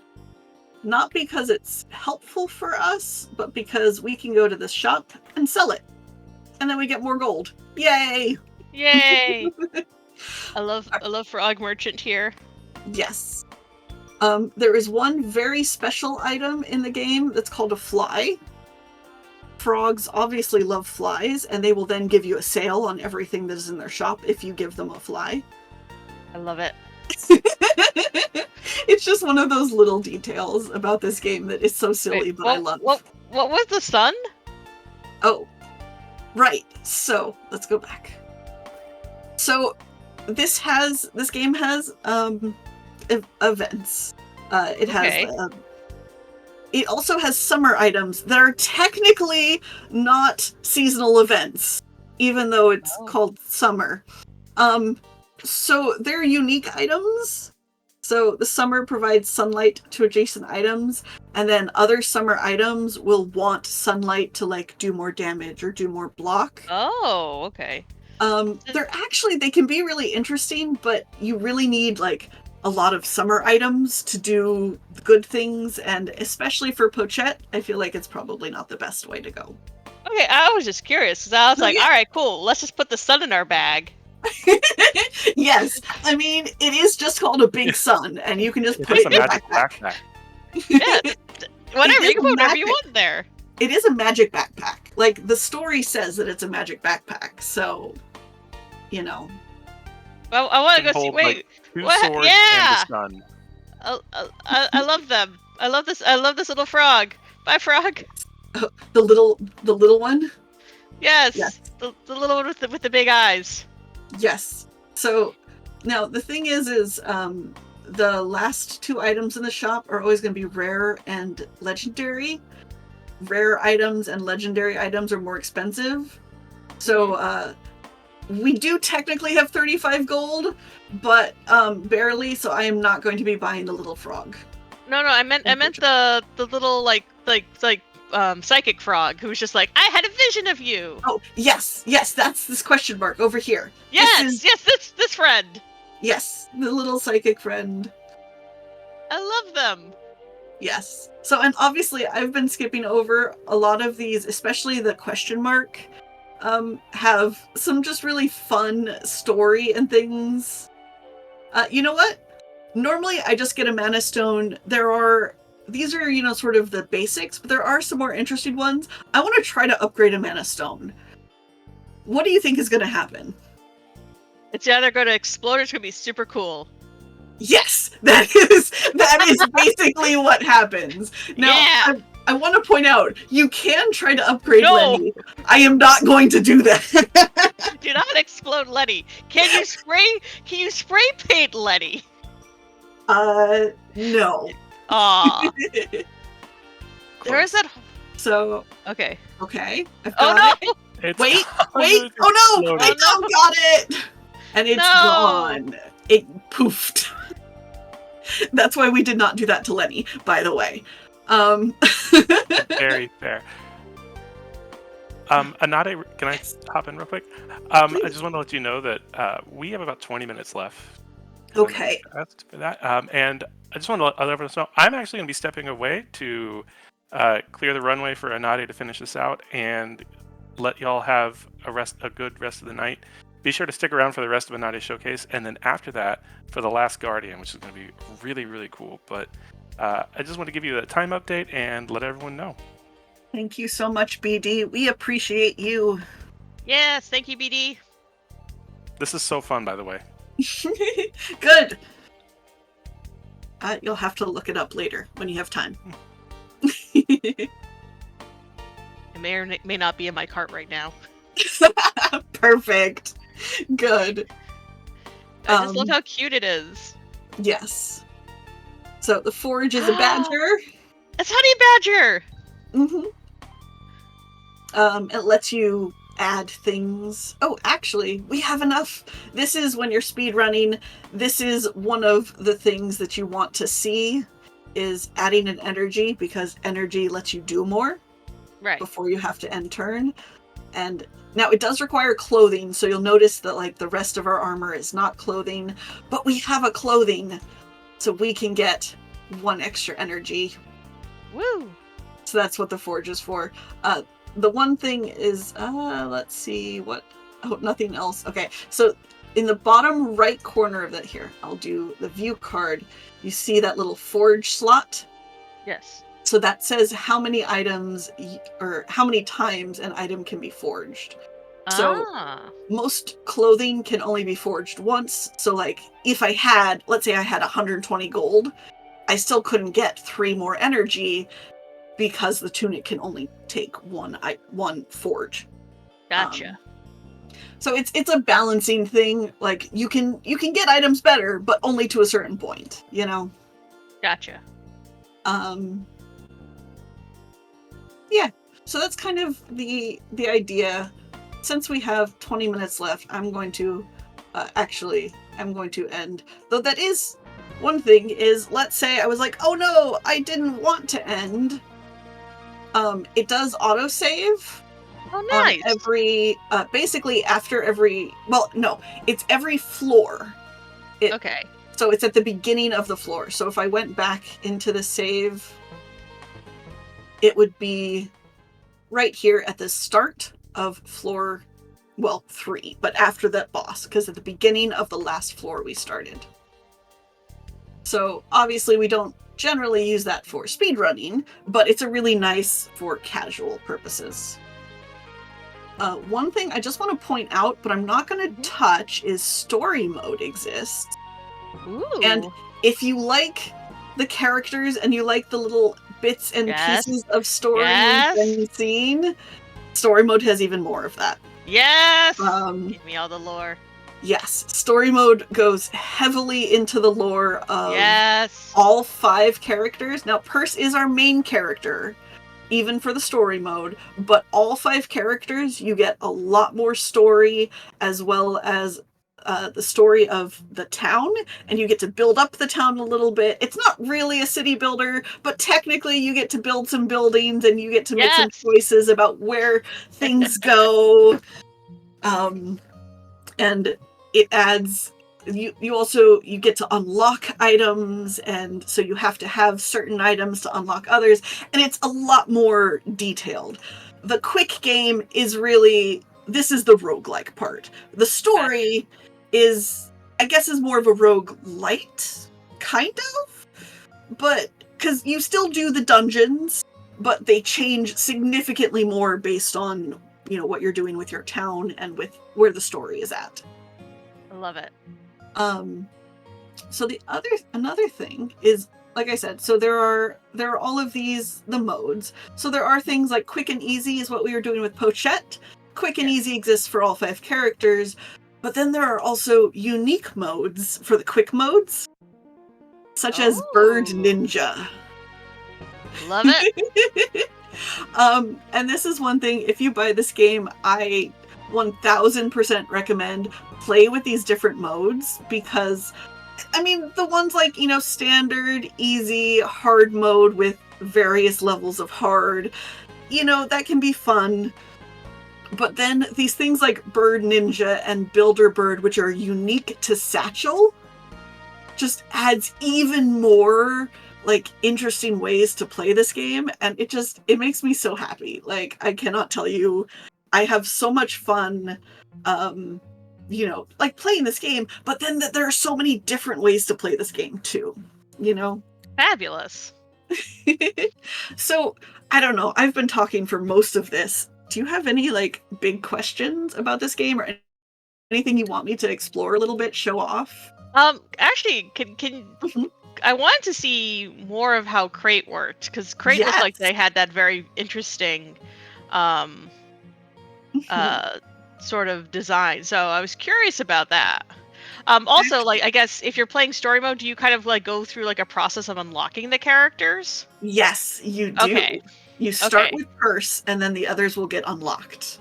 Okay. Now, Cool. from the beginning, when you buy the game, I Yes. believe all of the characters are available for quick game. Gotcha. But through story mode, there will have Okay. Don't the show me too characters much, unlocked. because Yeah, I I know, kind I of know. That's why I didn't want to go too much into it, but like you unlock the characters through there. cool. Actually, and I'm going to show. Crate doesn't have. Oh, yes, he does. All right. So I'm going to show you. Adaptive is all items are replaced after each battle. All right. Great. So Awesome. so this is one of those really challenging modes. I can show you a little bit of Crate and a little bit of a challenging mode.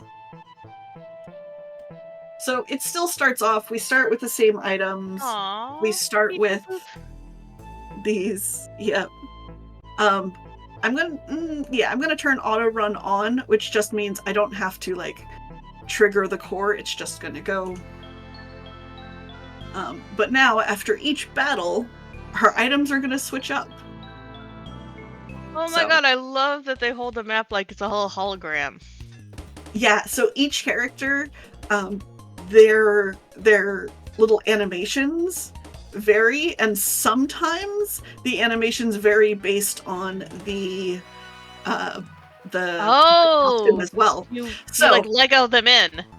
Yep. So this is one thing is Crate and Satchel use Tetronymos instead of the one at a time squares. Oh, that's so cool. Mm-hmm. So now I'm going to press get items, and everything has changed. All right.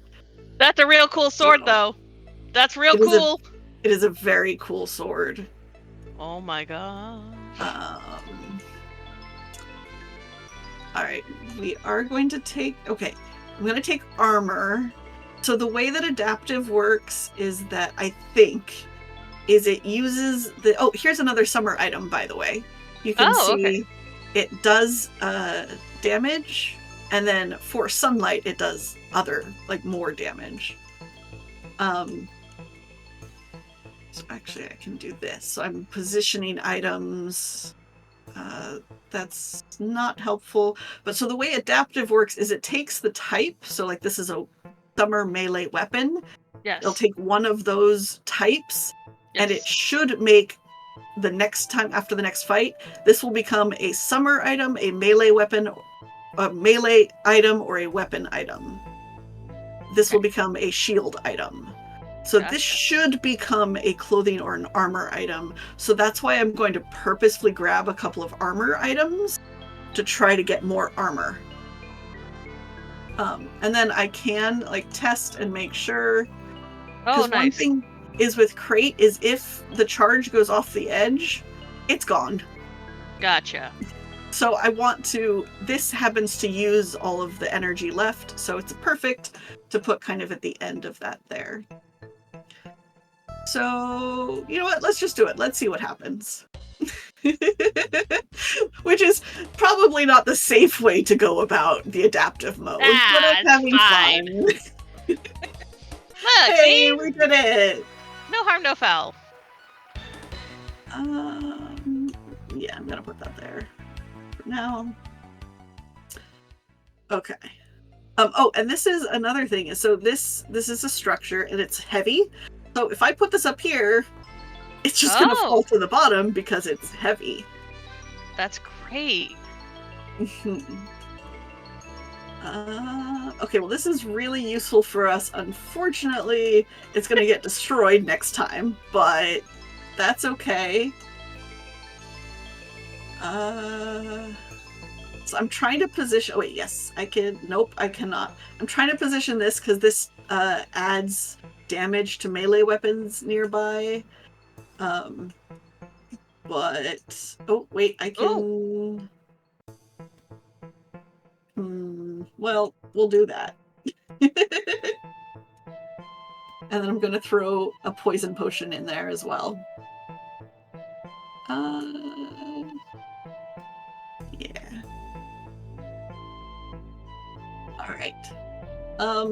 So I actually don't want to fight the elite because then all of our items are going to get changed up. So I don't want to do that.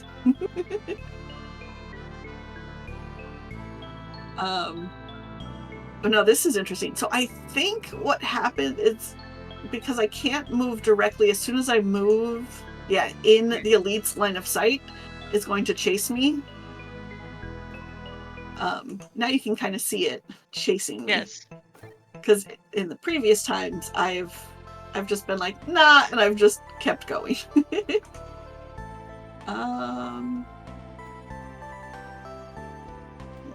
None of these are helpful right now. You know, I'm just gonna grab it so it turns into something.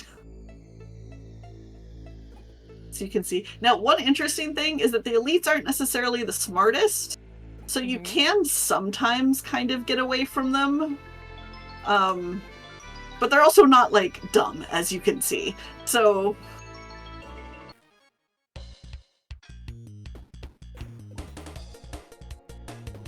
Oh no! So you see, now we're wasting energy here. It's okay. We're alive for now.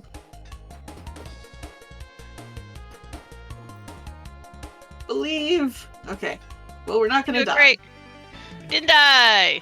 And this is why I have in fact not completed this this challenge yet. This mode, the adaptive, is because it's hard. This looks super challenging. Yeah, I think I have completed adaptive with purse, but not with crate. So here's one thing that we haven't gotten to see yet is sometimes these components, as opposed to like, this is just like a turn, so you know the energy will rotate. but this one, when it's used, adds a poison to enemies. Nice. So, with Crate, normally under like a normal run, Mm-hmm. one of your goals is to make a circle.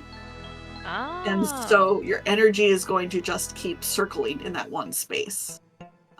There used to be, before eventual balancing that they did, there used to be a way to make an unending machine that kept adding to its energy so it never ended. There is no way to do that anymore, but they have mechanics now where they'll have specific items that, like, when they get used 3 times, they'll do something, for example. Okay. Yeah. So it's interesting. And it can be fun. But yeah, and then of course, I mean, there are so many things we haven't seen, so many enemies. Oh my gosh. So many items of all types. Whoa. There are so many things. Like, if this looks interesting to you, I 100% recommend like looking into it. It's, I mean, the speed running is very empty right now, so it's good for if you want to pick up a new game. It's currently really just me and my wife. Because the original version was the demo, which I think the Steam still has the demo, but they've had a lot of updates since then, adding a lot of items, changing things like how Crate works. So the most of the leaderboards are still based on that original demo. We're working with the leaderboard mod to update things to have it to be more the updated version, the current version. But it means that right now, we don't have a lot of runners. So triple finish is the category that I've been running on marathons, which is complete 3 characters all 9 floors back to back. So I complete Purse, and then I complete Satchel. And my time is, well, it is a roguelike, but you know, it's around an hour 15, hour 20. Okay. 9 floors with 1 character for me is about 15-20 minutes. And then, as you saw, like a 3-floor run is, you know, less than 3 minutes. So all different kinds of categories available, as well as, like I said, there's a lot of fun. Aria, my wife, and I have also been trying to work on routing story mode. So there currently is not a story mode leaderboard speedrun for Backpack Hero, because it's still the most recent big update was adding story mode. Gotcha. So we are still routing that, but I think that could be really fun to figure out, you know, how that works. So yeah. I know I've just been talking about Backpack Hero, kind of showing it off this whole time, but I hope it was fun. I hope you enjoyed it. I know we have a little bit of time left, and we just had some new friends join us. Do you want to show one more really quick game before we kind of end up? Yes. Thank you, everyone, for joining us for Intersex Awareness Showcase. If you go back and watch the VOD, Scala Kitty, who's now commentating for me, did a super fun, cozy run of Sticky Business, and now I've been showing off Backpack Hero. So yeah, I will just try to do a 3-floor really quick run, because that's less than 3 minutes. So just gonna This go game really is quick. so cute, y'all. You are not ready for the cuteness. Didn't even take a shield. Whatever. Let's just go. Yeah. Which is why this run does not always win.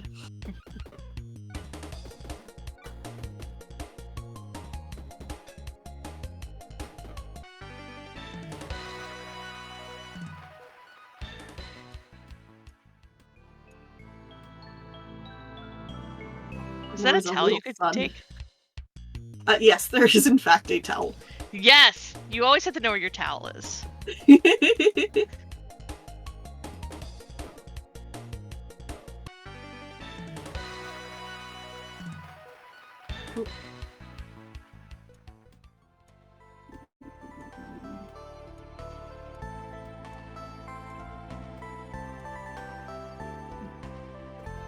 Not quite as fast as I could. That's okay.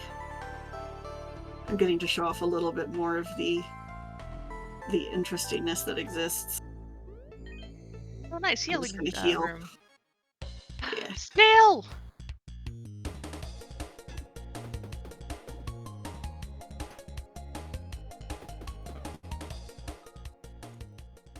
There we go. Alright, Oh, geez, that Ah. elite was like on it! It was trying. It was moving after you, jeez. That's another different hazard that we didn't really see. Do they just like throw honey at you? Yes, the bees literally throw honey at you. I mean, I guess. Can you eat the honey or does it just fill up space? It does do things.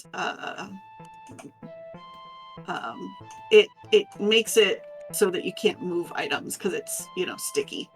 Oh, okay. About to say, no, let me eat the honey. I've been so spoiled. There's like a number of local honey sellers around me. Oh my gosh. Ooh. This bear knight, though.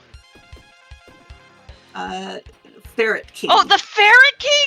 My apologies, Your Majesty. I did not realize I was in the presence of ferret royalty. Oh no, there's a guard. Yep. Well, this run did not win because that's what generally happens for floor 3. Dang. So, one thing that is fun really quick is if you die, retry Yes. takes you back to floor 0 and starts you on a whole new run. Return to menu. If you're like, wait, no, I could do better, you can go back to continue game. And because it saves at every floor, you can now go back to that boss fight. Oh, nice. So I think it's a very accessible game. I mean, if you like roguelikes, I think it's a super fun game. If you like cute games, it's a super fun game. Yeah, check it out. There aren't a lot of us speedrunning, but I am an active speedrunner of it, and it's fun. No, this game looks like so much fun. And as we discovered during the showcase, this is currently on sale. Yes. If you would like to go and try it. But no, this looks like really, really fantastic. And thank you so much, Anade, for inviting me on to show me this game. I legitimately, one of my favorite types of commentary is just a friend being like, hey, do you just want to come and like see this really cool game I love? And I'm like, absolutely. Tell me all about the games you love, please. But this was really great, and it was really fantastic to have you as part of my showcase, and also for Binary Breakers to invite us on for the Intersex Awareness Showcase. Yes, thank you so much. But remember, everyone, we are going to have a brief break so you can get up, stretch, get your liquid. But we still have the Last Guardian Snuggle percent being run by Sable Dragonrook after this. So don't go anywhere too far. Don't change the channel. We still have more for our Intersex Awareness Showcase coming up. It's going to mean more cute things. Yes. I'm so excited for this. But thank you all so much. We will be just back in a little bit with The Last Guardian.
All right. Hello, everybody. Welcome back to the wonderful Binary Breakers Intersex Awareness Showcase.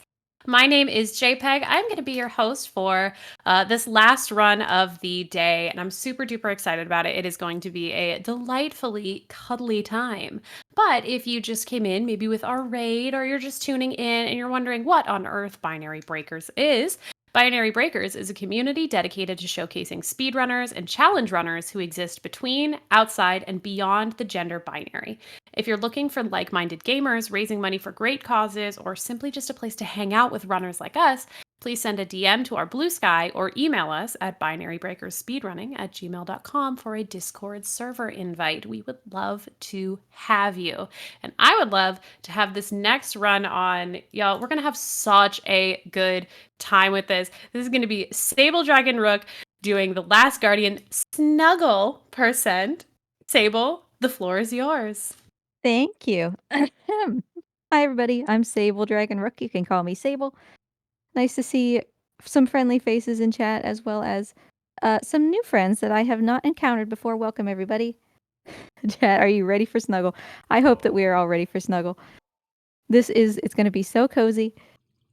We have our feather chicken dog man, who's actually not with us right now.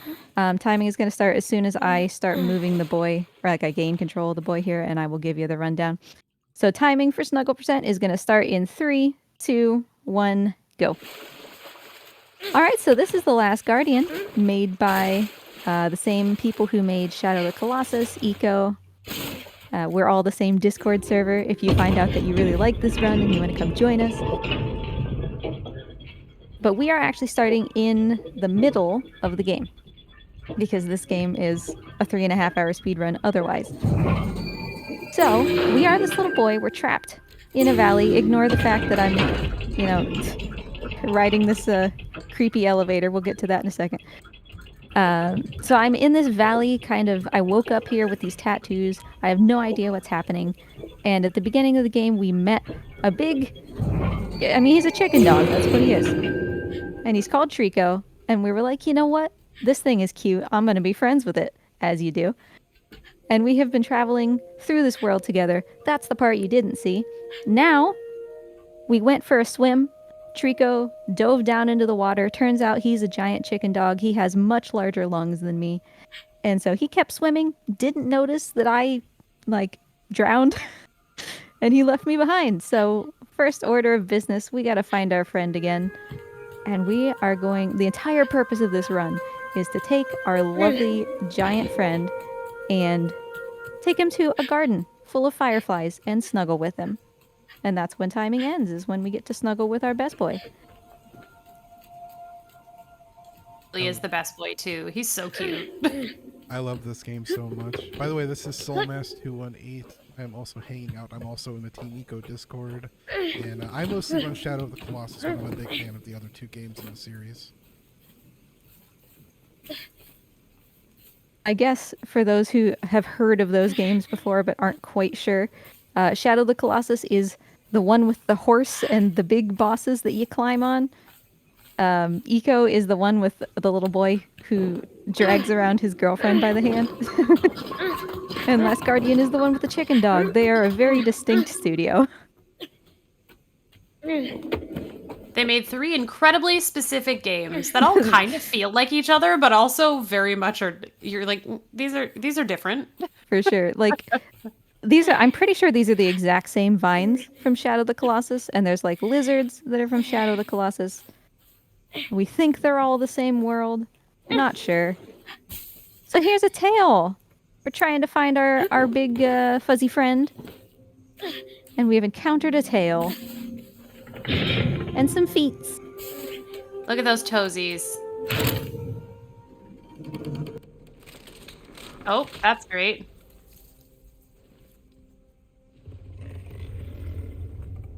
Oh no. We've had some troubles throughout the game that you didn't get to see so far about this big ol' meanie head who just whacked me in the face with her claws. Help! Oh. Hey, can you be chill, actually? So multiple times my dear Trico has seen this meanie Trico off in the distance and has shouted at her, or one time she met us and slapped us right in the face and knocked Trico down. She's just been kind of a bully. And so we thought this was our Trico. This is not our Trico. Our Trico is much nicer. But we're by ourselves, so we gotta try to just get away from her before she destroys me further. I spent an embarrassing amount of time in this room casually. It's hard, like, when people watch The Last Guardian speedruns, it just kind of seems like this, oh, haha, fun. You know, you're just kind of running around and Trico's doing goofy things. But there's actually, like, a lot of things happening all the time that the runner is doing to optimize the fact that 80% of this game is just smart AI creatures doing things. And one of the things about this room is that everything is really, really precise. It's really specific about, like, how is she cycling? What actions is she committed to so that you know whether you can go through that hole or not? Or is she going to catch you? Do you have to recycle her so that, you know, she's hung up on something else and doesn't have time to catch you, you know? And all while you're not especially looking at her because you're stuck in a cave. It's quite a lot of fun if that's the kind of speedrun you enjoy. Let me out. Oh, she Angie. Oh, she Angie.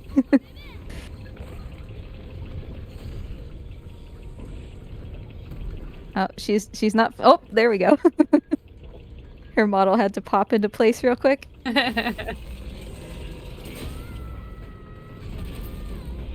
So we were gonna use this elevator to get away. We were so close, and then she ruined everything.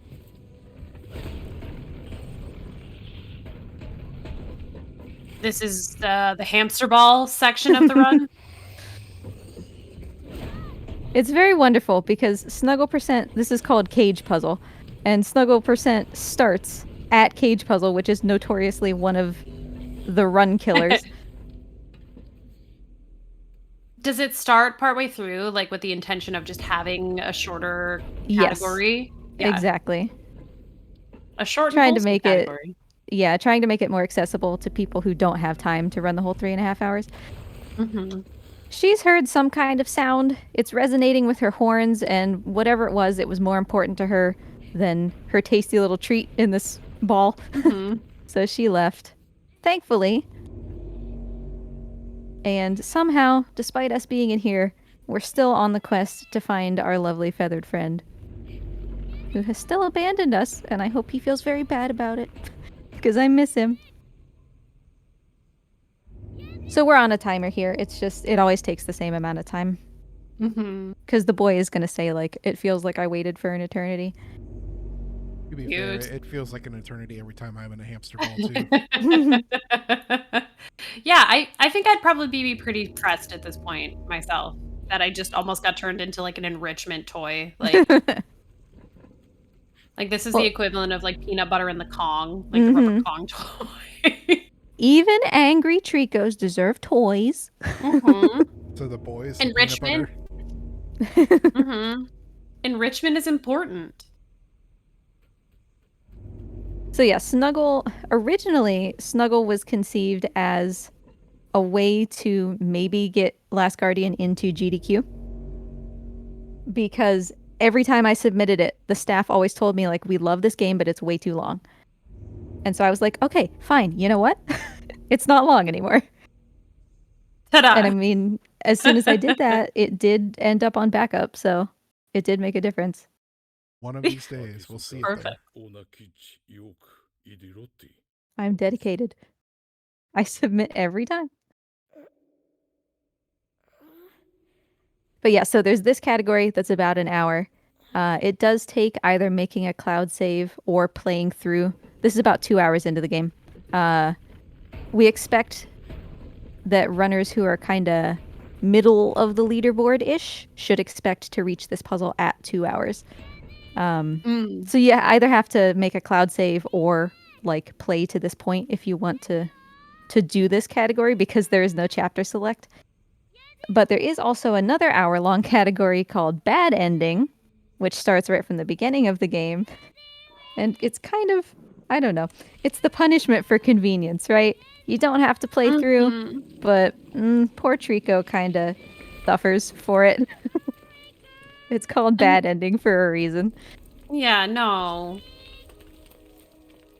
So we don't run that one very often because we want to be nice to Trico. Yeah, you good boy. Hi, buddy. He found me. So now we get to play the rest of the time with our adorable boy. Who is pride colors, by the way, or at least as close as I can get. He is. It takes... Trico, you're missing a spot on your face, dude. What's going on? Oh, he's so cute. He rubbed it off on the wall, clearly. I just love that, like, you call and then he just, like, headbutts through the rock. Like, what's up? Yeah, Rainbow Trico takes forever to create because, number one, you have to play through multiple times because you have to unlock this paint function, which requires you to just give him all the collectibles over and over again in order to get enough. And then once you do that, it's basically like a spray paint can that you actually, like, the boy holds it in his hand. But Trico, like, you can't tell Trico to just sit down and stay still. Stay still. So Trico's just straight up, like, walking around and you're trying to paint him in some kind of organized manner. Oh my god. And it doesn't happen. It is the equivalent of trying to do this to a dog in real life. Yes. It's like trying to get a dog to take a pill, but you don't have cheese or peanut butter. Ugh. Trico, please. A little help, a little nudgies would be helpful, bud. So he did... he did not super great. And he's only going to make this worse if we don't go right now. So, the reason that puzzle is a run killer is because there's a lot of times, if you don't position just right, where Trico will try to push you up with his head, and he'll just push you sideways. He doesn't get you, like, quite up onto the ledge, and then he just ends up getting you stuck in a corner. And he's trying so hard. He just really wants to be helpful, but he just makes it so much worse. Mhm. And then once Like you're up large there... chicken dog would. Oh yeah, of course. Once you're up there, he often, like, reaches his leg forward to try to, like, straight up tap you. And again, that just, like, it pushes you into a corner. And you're like, Trico, I almost had it. And then he's like, oh, but what about this? And then he just undoes all of your progress.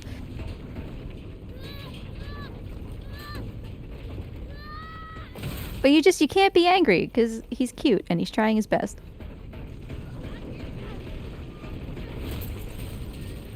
Kid is having the worst day. I'm pretty sure, based on what we see in the game, the boy spends, like, maybe 3 days over the course of this entire adventure. This is, yeah, the worst 3 days of his life. Yeah. I mean, within the first 2 minutes of the game, he gets 3 concussions. So, it's not a great time for him. Oh, we're glitched into the physics. Cool. Oh, like straight up. Hey, Trico. Rico, please Hey, help. Treeks. Oh, Oh. all right. Yeah. I'll take it. Holding. Strike. Okay. Nice. Still kind of stuck. We'll see how this goes. Game. There we go. Good begging.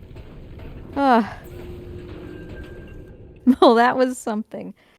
So these elevators, which are some kind of ancient tech that we encounter from time to time in this game with no explanation, at least until the end, are powered on kind of blue juice, which is the same stuff that's in the barrels that Trico is currently going to be asking for. These pedestals open and close these elevators, which is why when I rolled an elevator onto it, it opened it for me. And so we're going to go down. Up above, Trico's like, I'm hungry. I worked so hard. I'm not going to move until you give me a snack. Which, you know, valid. So I'm going to go down here. There's this suit of armor with a snack behind it. So I'm going to say, here, put on a head so that you come to life, and please move out of my way. And he's like, okay. That was easy enough. Then he starts doing Mind some him wanting to, Naruto like, stuff. yeah, never mind him like wanting to grab and bother you. That's not important right now. No, it's not important. I'm just gonna completely ignore him. Those armors, you can see that blue door over there. Throughout the game, all of these armors, for reasons that are unknown to the boy, want to just pick him up, carry him into those doors, and then he just vanishes. The game treats it like a death, right? But you probably don't want to go in there, and the boy has no idea why they're doing that to him. Again, worst 3 days of his life. Yes, he's just thrown into this horrible place where everything wants to hurt him. But he's got Trico, though. The one bright spot. There you go, my man. Oh, his tail lights up, by the way, when he eats barrels. He had snackies. Yeah. He had Baja Blast in a barrel. Mm-hmm. So cute. Time to get going, Trico. Let's go. Yeah, so now finally we found our feathery friend. We're getting the heck out of this place. And we're going to go back to the purpose of the game, which is trying to figure out how to get out of this valley, because the boy has no idea why he's here. At the beginning of the game, Trico showed interest in this big white tower in the distance. And, you know, the boy, being a small child, was like, I don't know, sure. Trico seems to know about this, so we're trying to get to the White Tower because that seems important to Trico. Look at him, he's so smart. I'm not even telling him what to do. Yeah, good job, buddy. I, too, if an animal expressed vague interest in something in the distance, would be like, well, that's where we're going. So, Yep. yeah, this makes sense to me. This tracks. And we'll get to see the White Tower here in just a minute. Tiny wings. I was wondering, when you reset from checkpoint earlier, was that to like normalize Trico's position? Yeah, and to basically break his, not break his AI, but break him out of the scripted thing he was doing. He was going to come up to me and he was going to go, borf, borf, pause, borf, borf, borf. And then he was going to come up, he was going to ask for pets. And then he was going to walk around that entire area, which is also what he's about to do if I can't interrupt him, sniffing for that other Trico. And so by resetting, I'm basically cutting that process off so that we don't have to wait around for him to do all that. Yeah, hey, like buddy. Sable said, everything going on here is extremely deliberate, and you might not understand what's going on, but Sable is doing a lot right now. You see, like, he just stopped to sniff the ground, and if we let him sniff like that, he's going to be stuck here for like 3 minutes. Yeah, if you've never played the game before, Trico definitely can be a little frustrating at times. And it's wonderful in the sense of, like, he's very realistic. So realistic. Like, he's not going to listen to you all the time. Sometimes you tell him to do things and he's confused, or he just doesn't want to. Like, how realistic, how wonderful, how detailed. Please do what I need you to do. Come on, buddy.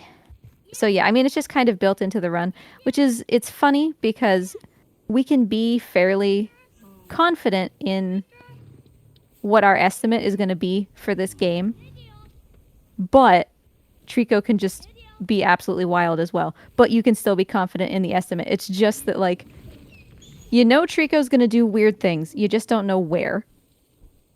Because it's never the same. Trico has a different, like, AI seed every time that you start the game, so. Yeah, I wouldn't be surprised if that's actually how it works. Based on... Trico just wakes up spicy. Yeah, like, for real.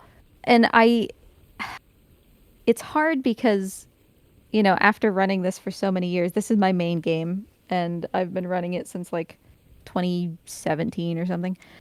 I genuinely think that my best guess is that it has something to do with the system clock on your console. It uses that to figure out whatever seed or whatever, or just to randomize a seed based on that information. And I say that because when Trico does something super weird that we've never seen before, almost without fail, if other runners try, he'll do something like that for them too. And then randomly it'll stop. So it's like setting So- setting the RNG on a Pokemon speedrun. Yeah, kinda. That's fascinating. And it's simple things like just the other day I was trying to get him to poop and whoops. That's Oh. all right. Do you want to explain to everybody why you were trying to get Trico to poop? Oh, because there's a trophy for it. And I mean, don't get me wrong, I have the trophy on like a million profiles, but next week I'm going to be running platinum %, so I need that trophy or the category is invalid. And pooping is just random. He just does it when he feels like it. So it's entirely possible that you go for 12 hours and then he just doesn't. So I've been trying to I've spent years. Who else has spent years dedicated to a video game animal's poop? But I've spent years trying to figure out what can consistently make him poop. And there is no answers. I can't That's wait for the so funny. inevitable summoning salt video about Trico poop. Yeah. I would watch that like immediately. Like I don't think there would be a faster like click play for me than that. Like And I'm so tuned into it now because that's all I've been doing for the last month. Like 8 hours a day, this game is on trying to get him to poop because his posture right now looks like poop. And I was like, oh, he's doing it, and he's not. oh my But my God. brain is just like so primed. You're like, yay! Yep. So again, we're gonna reset here because it takes a long time for Trico to like, oh, the door's open, I'm gonna come follow you. Or if we just reset, he's just right here. So that we don't have to wait for him. And he sees this big blue cage that's like pulsating with, I don't know, electricity or something. And some armors that are gonna come and capture his precious child. And he's like, no, I'm not about that life. Stop that. I don't like this place. Oh. Bad sound. Time for angry Trico. Angie boy. For normal, the place that I went and stood was like very on purpose because Trico's about to look at me and I'm right lined up with the middle of his, we call it a buzzle, his beak muzzle, so that he doesn't have to do any kind of hopping around or movement in order to maunch me because that saves time. Sadly, we're not going to watch these cutscenes. There's like 25 minutes of them. But that cutscene, consider it an incentive to play the game for yourself because that cutscene is one of the best in the game. It explains, to some extent, how we got here and what's happening in the general, like, background kind of the game. What the motivation is for us being here, what Trico's all about. Very so Trico helpful swallowed cutscene. us.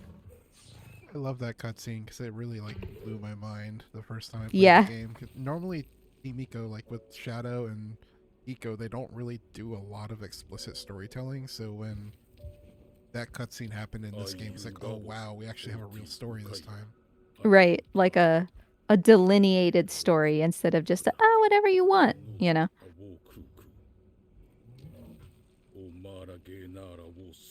So what we discovered during the cutscene was basically this place, it looks like a soup can. It's like a valley that is just it has huge walls on every side. So the only way out is to fly out. And so if we want to get out, we have to figure out some way to do so via the air. Oh, there's my dog in the background playing with her squeaky snake. Moxie, hey, Moxie, where's your frog? Your frog? No, she wants the snake. I was going to try to get her to not be on a squeaky toy. Oh, there you go. Good girl. She's That's your like, hedgehog, nah. but still. She knows the names of her toys. Oh, there, thank you. That was her frog. So poor Trico, every time he goes into one of these, we call them antenna rooms. they make him really upset, and in his haste, he just kind of chomps us. And normally it's fine, which is a really weird thing to say. But this time, when he did it, the boy didn't wake up. And so suddenly Trico is like, oh no, what have I What did done? I do? Yeah. Poor chicken dog. So he's trying, he's calling to us, he's trying to just like very gently with his big old feet trying to tap us, and he's looking very closely like, okay, you're okay now, right? So he's trying to fix his mistake, basically.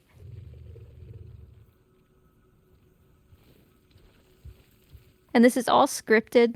We can't skip this because it's not a cutscene. It's happening within the active world, which means that during a speedrun, Trico can do this really well. He can do it really poorly because every time his AI is making active decisions about how am I going to walk around this pillar? Am I going to put my foot up on this pillar right here? Yep, he chose to. Those little feetsies.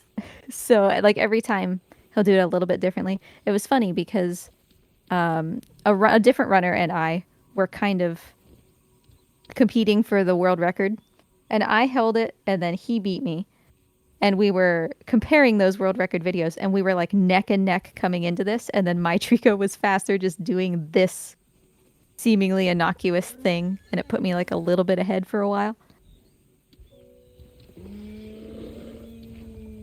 So Trico himself has to bless the run, is what you're telling me. Exactly. Like that's 100% true. You can do everything right and have a bad Trico, or you can do some things wrong and have a really good Trico. And that will definitely like change your time. Well, there are no bad Tricos. It's just Trico making bad decisions. Yeah, Trico getting distracted. Trico loving life so much that he has to take an extra look. Just swinging this kid around. Yeah, I know, I have whiplash. I love that he puts me in the sunshine because he thinks that's going to help me. And then the first thing he does is sit down and like loom over me so that I'm not even in the sun. Yeah. What if wet? What if dunk? Yeah, what if drown though, face down? Yep. I mean, to his credit, it worked. Yeah. And normally I would kick the camera and we'd keep going, but I mean, we're going to watch because he's so happy. Oh, happy boy. Oh. Good job, buddy. You did it. He figured out how to fix his mistake. So yeah, normally in a speedrun, we would already be like resetting this checkpoint before he was even starting to dance, which is so sad. It's generally like my favorite moment in the game. Yeah. I think it's a lot of people's for good reason.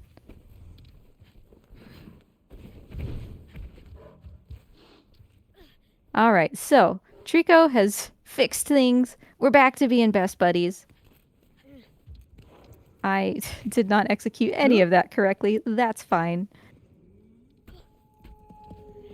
I know, my friend. Don't worry about it. I'm gonna open the door. I was doing a speed run once and was going like on a very good pace. Ran over here and just completely forgot to hit that lever. And then like 2 minutes later, I was like, where is Trico? Oh, Why isn't no. he here? I felt like a Been real there. goob. So Trico has to come join me in here. And there's nothing I can do to make him go faster. But sometimes physics gets a little wonky when we come off of this rock. And we can just skip right up to where we're trying to go. So there's no harm in just doing this over and over while waiting for Trico. It's called mind skip. And for quite a long time, we didn't think it was possible. And then somebody just did it on accident. And we were like, oh, okay. We tried to do that on purpose for like 3 years. Oh, that one was very close. Oh. That's the So obviously, boy- you know, you get this first try and it saves like a minute or something, but Does he have like sort of magnet hands like Wander and he does, yeah. Ooh, we got it. Ooh, there we go. Woo! Sorry, Trico. I know you were basically here, but That was still awesome. Mm-hmm. been a while since I've gotten that. That was nice. But now he's just got his head stuck for no reason. I'm sorry. So again, I'm not going to wait for him to like yank his head out of there and then find me over here. So we just keep going deeper. There's only one way to go, and the boy is like, okay, well, I got to get Trico through here. There's nowhere else to go. I guess you're just going to have to squeeze, buddy.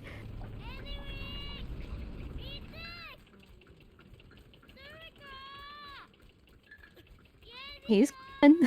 There's his bright old eyeballs.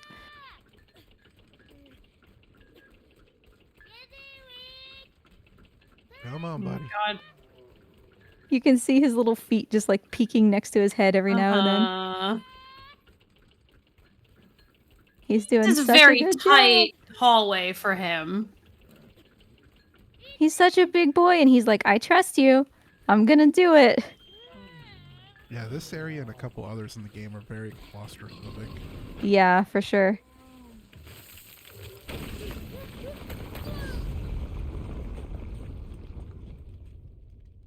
So he was a smidge too big, actually. See, He did a little whoopsie. he's fine. He never does anything wrong.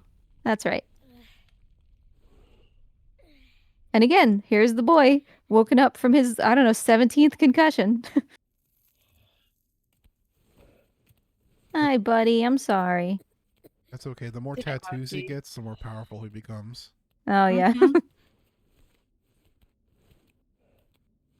So if you're worried about him, you don't need to be. He just got a little conk on the head. But if you look, these rocks are moving. That means he's breathing. He's okay. Also, speaking of tattoos, you do actually get more or less tattoos throughout the game. It depends on your gameplay. Oh. That's You a cool start with like a detail. base level of tattoos that just happen for story reasons because of how you got here. And then these guys, these armors, the natural predator of the boy who is their prey, if they catch you, you get more tattoos. So you can usually tell whether someone did like fairly well at these combat encounters or whether they struggled a lot by looking at the boy at the end, because he'll have like a ton of tattoos if they got caught a lot. The tattoos of shame. Yeah, basically. So Trico woke up because he heard me calling for him. He heard that I was in trouble. Because the boy really has no means of fighting these armors by himself. Except for doing this, which as you can see is very productive. And also, if Trico knocks them down, I can grab their heads like this. Pop their heads off. Don't worry, they're not people. They're just gas. Or some kind of, you know, substance. Yeah, see the fart gas come out of him right there? Mm-hmm. Yep. So I can't really do anything in any battle without Trico. And he is notoriously not very good at this one. He tends to just knock them over like that instead of grabbing them with his mouth or hitting them with his claws, you know, anything that would be useful.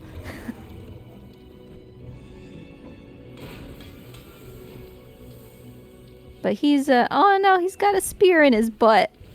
Oh no, buddy. All right, Chico, I'm gonna trust you to do the rest of this fight. I see now that trust is misplaced. Oh, he's got the hoppies. He's got the jumpies. Oh, he landed on one on accident. Good job, buddy. All right, so we're gonna go back. We're gonna. Oh, okay. He's gonna be a little difficult about it because it's inside his butt. So we're gonna give him some pets. That's gonna calm him down. I could calm him down just by calling him. But since I'm already on him to take the spear out because we love him, I'm just gonna pet him. Here you go, buddy. Oh, he do be running. Oh, Here you go. jeez. Let me get this spear, my dude. There we go. And now we got to scream a little bit, as you do. Here's that white tower I was talking about earlier. This is where he wants to go. And every time he sees it, he's got to scream a little bit. Now, I don't know if you can see in the distance over on that bridge, there's two what looks like stained glass. Those are stained glass eyeballs. For whatever reason, Trico is terrified of them. Throughout the game, anytime you see one, Trico will just be like, nah, I'm out. Until you take care of it. Either you break it or you push it like somewhere that he can't see. Anything like that. I'm going to shut up for a second because he's about to make some very loud destruction happen.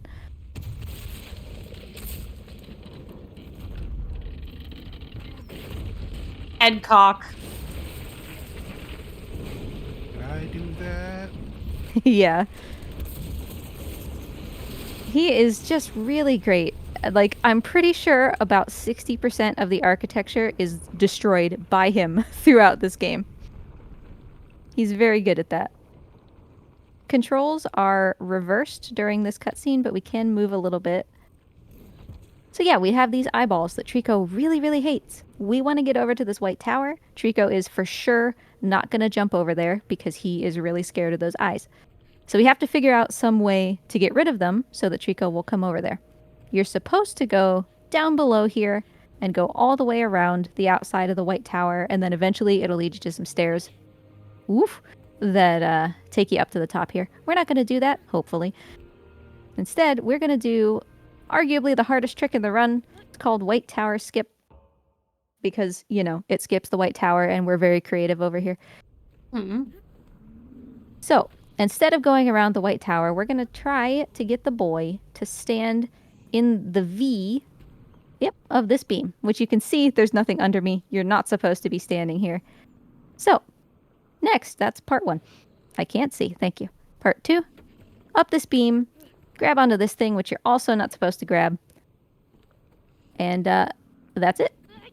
White Tower skip. Wow. We just saved approximately 4 minutes. GG. Nice. And so let's get rid of these, right, Trico? I know, you don't like them, buddy. No more eyeballs. Oh, that little face. I would destroy anything that made Trico make that face. Oh, that's probably fine. Oh, Lord, they Yeah, come. no, this is fine, yeah. So these armors, you know, they start doing this Naruto ninjutsu, right? And when their little sigils hit me, they resonate with my tattoos, and you can see I have to like mash them off the screen. This is the first time in the game that there's just too many. No matter how much you mash, you can't get them off the screen, which means that you can't move the boy. So these soldiers, they're coming to get me. I'm basically, you know, stuck in place. They've got these eyeball shields to make sure that Trico's not going to come help me. And I mean, that's just it for me. Unless... Get out of the way, you're obscuring the cutscene, mister. Down in the shot. Let's go, Trico. He says no more eyeballs. Yeah, he loves me more than he's afraid. Oh, good job, buddy. Now, the funny thing is, this is also, I said it was a cutscene. Again, it's not. It's happening, which means sometimes, very rarely, things can mess up. And it's very funny to see the boy, like, do the animation of Trico catching him, but Trico just was entirely wrong. And so the boy just goes, like, yeeting off into the distance.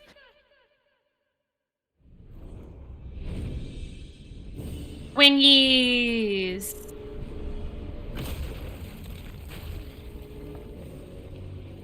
So again, you know, this piece of architecture was completely fine until right now. Yeah, until Trico showed up.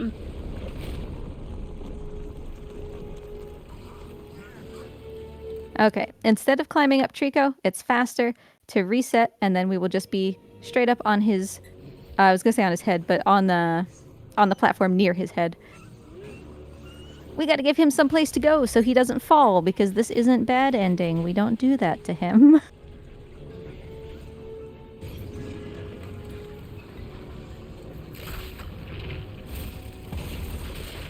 Oh. He didn't have enough destruction, okay? No, he just had to have a little bit more as a treat. Who would win? Millennia-old architecture or one feathery boy? Yep. I think we know the answer.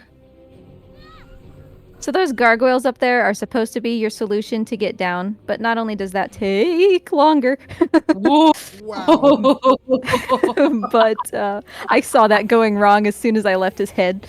So not only does it take longer to use the gargoyles, but you also get like this little slow-mo scene of it one like crumbling so that it perfectly places you on Trico's head. So we just skip that with just a well-placed jump. And then I almost died. That was definitely scripted to manipulate the RNG. Totally.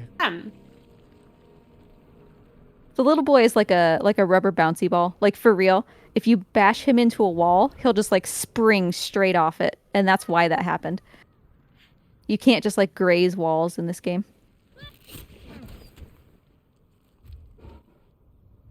Trico, do try to hang on to us. And of course, this wouldn't be Last Guardian if that catch was guaranteed, so he can absolutely miss.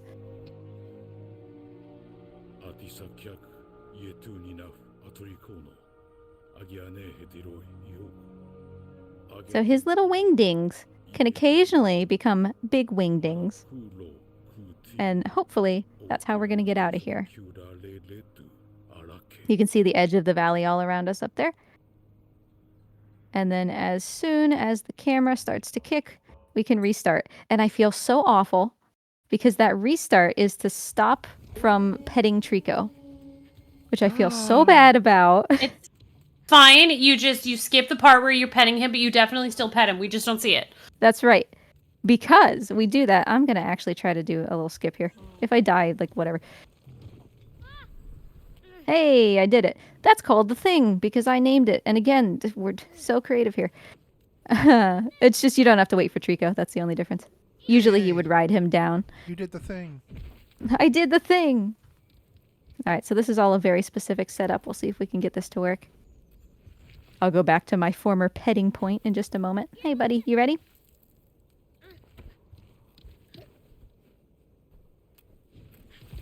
So for most people, Trico will come to the end of this little platform, and then he'll hop meticulously like down these pillars. But we can just get him to fly. As long as we know exactly how to do that. Trico, you almost killed me with your ear. So about the petting, why we reset there.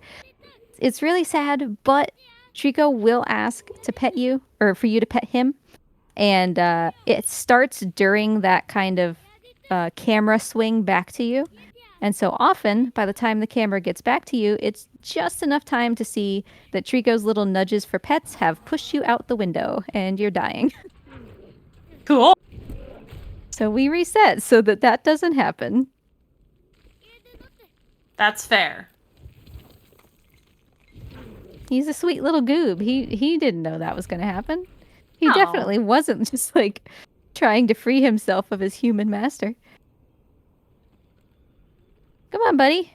It's okay. I don't want to go in. It's too small. He's like, do you not just remember what happened when I went into a place that was too small? All right, he's going to take care of all these guys. I trust him. He's a big, strong boy. He doesn't need my help. But of course, this eyeball is going to cause him problems as soon as he comes over here. We're not going to wait for that. We're just going to take care of it. Kind of multitasking. He does the fight, I do the eyeball.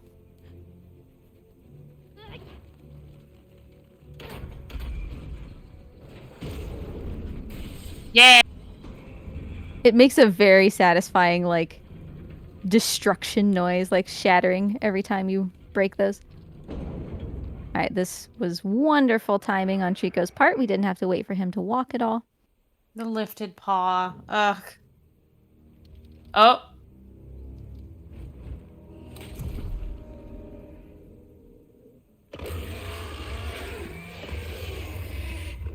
This is the one who was mean to us earlier.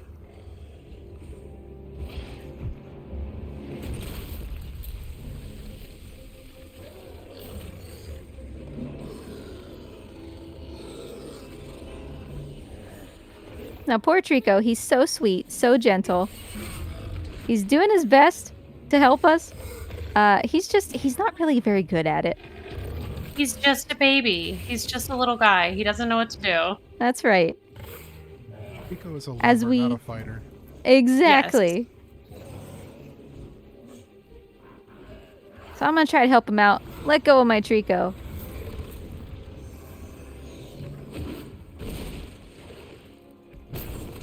But she's got him still. She's dragging him down. And again, this obviously would take like a lot longer. Casually, we know exactly what to do and where to go. Want to land over by this torch. We're gonna get a little cutscene. So now there's armors too, throwing spears at him, wedging spears in his thighs because they're meanies. So we say, hey, let my Trico go. Stop it. Oh, this is gonna be so risky. Pinch the Oh, tail. no. Oh, Oh no. Okay, come on, Trico. I need you to move like right now. Right now. Thank you. oh. Amazing. There's a really specific route through their legs, and Trico was just not being very cooperative. Oh boy, can you just get around this pillar? So what's supposed to happen there is you're supposed to fall with Trico and the other Trico. And then you have to like get on her and climb up a chain to get up here. But she has armor on, so you can't really like grab onto her like you can Trico. It's very hard. So we just skip all of that. And we say one final time, let go of my Trico. She's got armor on, so... She did. She had a helmet on, which she now doesn't have because it got sheared off by a train. Yeah. And it also broke one of her horns. So now that that stuff is gone, she's actually like, I don't really care about this, actually. I gotta go. Oh, he's got so many spears. Oh, he got poked too many times. Okay, now we do actually need to be a little careful. He's got one spear in his back, which is good. And I will explain why shortly. We don't want him to have spears, but, you know, we kind of want him to have one spear. As a treat. Yeah. So deep in his tummy, he had this ancient artifact. We picked it up at the beginning of the game. We lost it basically immediately and haven't seen it since. But if we create this light with it, we're remembering from the beginning of the game, when we had it for a solid 15 minutes, that if we focus the light somewhere, Trico will shoot lightning out of his tail because that, you know, why not? Sure. Like, you know that somebody in the development of this game, like, Trico didn't always have butt lasers. And then somebody was like, wait, but what if? What if And he the had rest butt of the team was lasers? like, oh yeah. Yeah, obviously he's gonna have butt lasers now. Yeah. Thank you for bringing that to the table. Not even a question. Yeah, no, that resolution passed unanimously. We know it. Okay, so we have the boy saying, hold on, Trico, I'll pull it out. Which is what we expected because he was just absolutely covered in spears. This is the part of the game where the game says, now, have you been taking good care of your Trico? And we say, no. Because he had so many spears in him. So it says, okay, well, you can't progress because Trico has too many spears. Take them out, be nice to Trico, and then you can proceed. Cute. It's possible, if you take good care of your Trico, that it will not say that. And you get to just go on. Yay, you. But in a speedrun, usually we don't have enough time to take those spears out because we need to be doing other things to help Trico navigate. As I said before about Last Guardian runners are always doing something. So we usually have, hold on Trico, I'll pull it out. Which is why I checked for that spear. Sometimes Trico he has all the spears in the side that he's lying on. And so you can't pull any out. Which means you can't ever pass the check. Which means you're just soft locked. So Cool I wanted to game. I wanted to make sure before we did all this effort that he did have a spear that I could pull. Because if he doesn't, you just keep resetting and reshuffling them until he does. We looked up into the air just a little bit because, as with most video games, things that aren't on the screen kind of don't exist for a hot second. And so we got a lot of this debris to disappear by briefly not looking at it, which makes it easier to walk through it. Oh, how did this barrel get underneath this wood or this metal thing? Trico, why it do this? That might be a problem. Also, I guess I didn't really mention, I shot up into the sky at seemingly nothing, but it was actually those armors that had thrown spears at Trico. Because, number one, how dare you? But also, number two, we're about to go up there. And once we do... Excuse me, Trico, you hungry? Take it. Yeah, there you go. Nom, nom, nom. Once we go back up there, if Trico had seen those armors, he would have been really upset. He would have said, "Oh, I remember what you did," and he would have been screaming and shouting and all sorts. So see, we remove that spear and we get to proceed. So every time Trico gets really upset, obviously you have to do the fight with him where he's doing all sort of dancing around, and that's challenging in and of itself. And then you have to calm him down, and it takes a lot of time. And so there were 2 sets of armor up there, so he would have done that twice. Instead, we destroy them while he's down here sleeping, and he's none the wiser. He never gets angry, he doesn't know anything about it, it's great. Despite the fact that we're sleeping with Trico right now, this is not the end of Snuggle Percent. That's just a bonus snuggle. That's right. But we are approaching the end of Snuggle Percent. And in fact, we're making very good time. You're sitting over there, Trico's getting all these snacks, and meanwhile the boy is just having sleep for dinner. He's fine. Yeah, no, he never eats a single thing.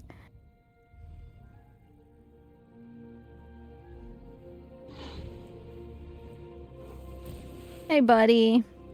So depending on the kind of controller you have, when you're sleeping there next to Trico, if it's got the more like advanced kind of rumble feature, you can feel his heartbeat through the controller while you're cuddled up to his tummy. That's so cute. You ready, buddy? We're definitely not going to proceed so that any more bad things happen. This is the good ending. Not that the regular ending isn't good, I think you'll find, but this is the nice, cozy, snuggle ending. So that meanie lady knocked us all the way down to the floor, and we have to get back up to where we were before. And then instead of proceeding like the game wants us to, we're actually going to go backwards, which is almost never allowed in this game. It's very linear. Kind of how the sections progress means that usually because Trico breaks something, you can't go backwards. So it's kind of a sneaky little area. But we're going to go backwards now that it's this kind of morning-ish pink outside.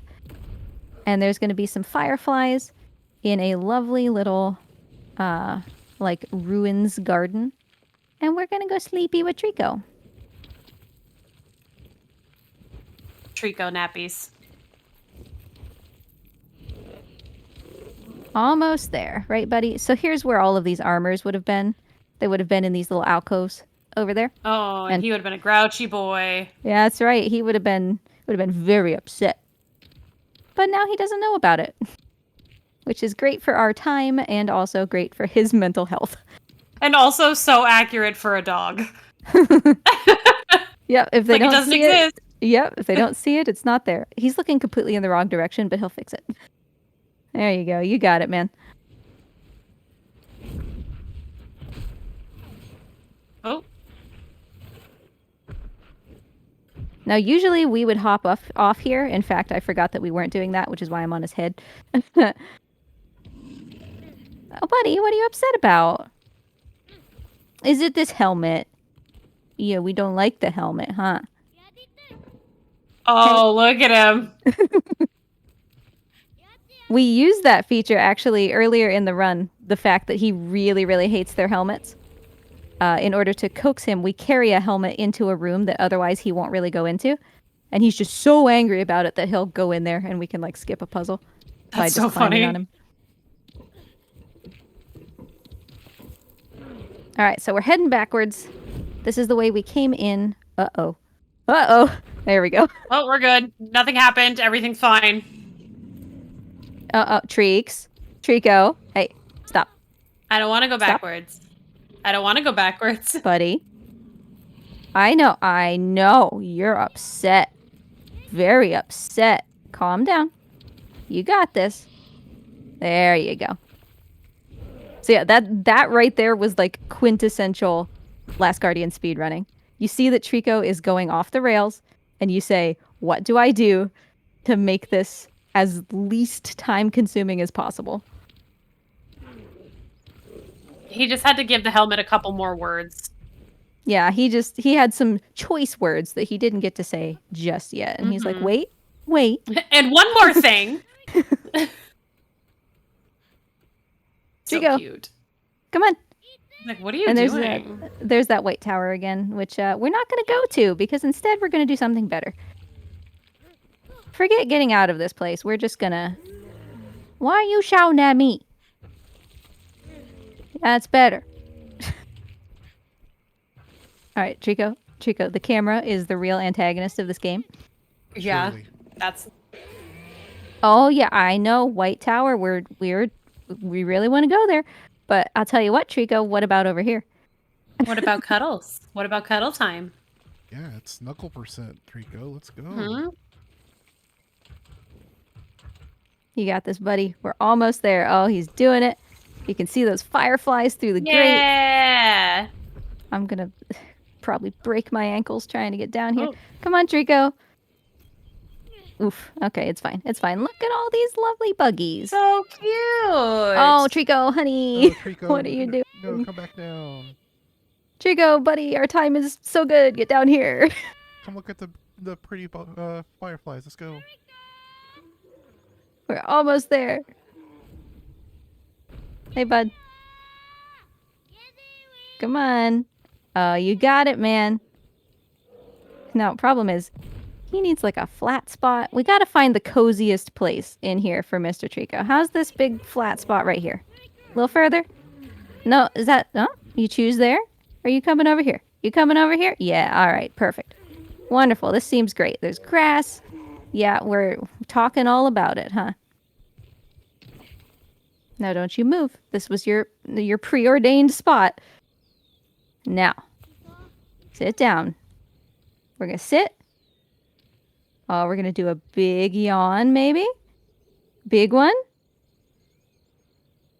Maybe we're just not gonna do anything. Trico. Don't you take your head scratchies for granted. He's like, I'm not done with the run because then you won't pet me anymore. Aww. Okay. This So was not the cute. preordained spot, it turns out. Come on, buddy. Move like 2 inches, okay? Yeah. A little further? A couple extra feet this way. There you go. How's this instead, mister? This is better. I mean, if you want to sleep with a giant pile of rubble underneath you, I'm not going to judge, man. How's this? How's this? Little head rubbies. Is this better? Oh, yeah, we like this Oh, much Yeah. better. There we go. Big yawn? Big yawn? Hey, John. Oh, big one. Oh, but he's up again. So this is actually unironically what makes this kind of a hard category. It's actually fairly hard to get Trico to go to sleep.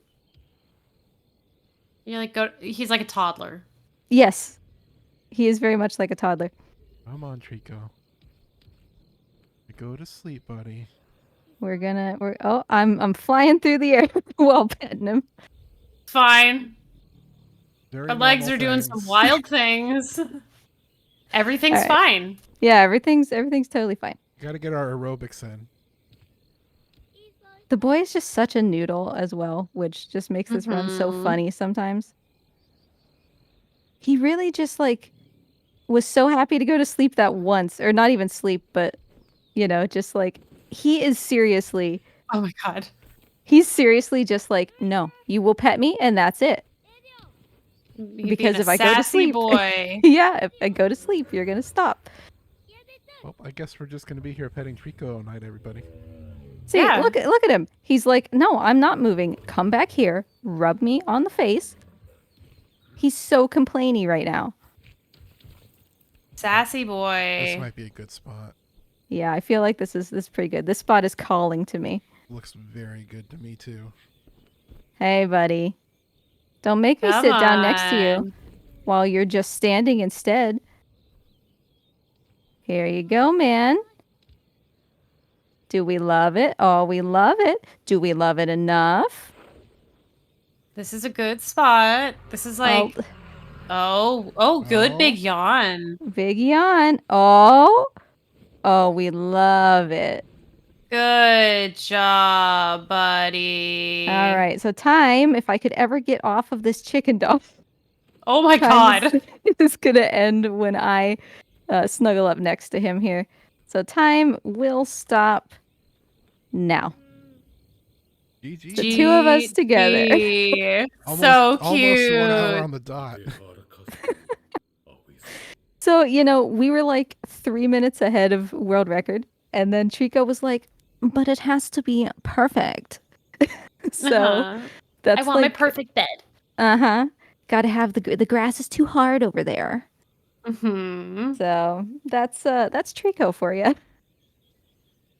But if you like The Last Guardian, if you're interested in The Last Guardian or any of Team Eco games, our Discord is for all of them together. We're all very friendly. I would like to think we are among the friendliest speedrun Discords that there is, honestly.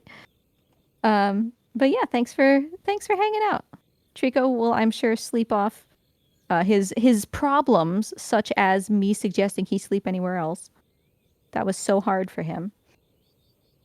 And we'll leave him to it. Incredible job. Is there anybody that you want to shout out or anything that you want us to know as we're wrapping up? Well, I guess if you're interested in The Last Guardian, not to toot my own horn too much, but every year I don't know, I don't even remember how it started. I just did it for funsies one year, and then it kind of became a tradition. But every December, we have what's called Treeksmas, because we call Trico Treeks, where it's just like a month of just wacky Last Guardian shenanigans. And that's going to start first week of December. It's going to be a ton of stuff. Platinum percent, where I get all the trophies. All barrels, we're going to do a Tricofecta relay. Just all sorts of Team Eco / Last Guardian content. So if you're interested in that kind of thing, join the Team Eco Discord or just check Twitter, I guess. Oh, excuse me, it's X. And come hang out with Trico some more. Incredible. Well, thank you so much for this incredibly adorable, cuddly, perfect run and helping us round out this wonderful day with the best chicken dog ever. GG, incredible job. Thank you. It was fun to hang out with Trico, and thank you both for joining me. It was an absolute Yeah. pleasure. Thank you so much for running this for us. You're Yeah, welcome. thanks so much for having us. All right, y'all, we are going to go to a quick little break for a second and have some announcements right after that. So do not go too far. We will be right back in just a second.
All right, everybody. That was the cutest run to end on. Like, I've been looking forward to this one. It's so precious.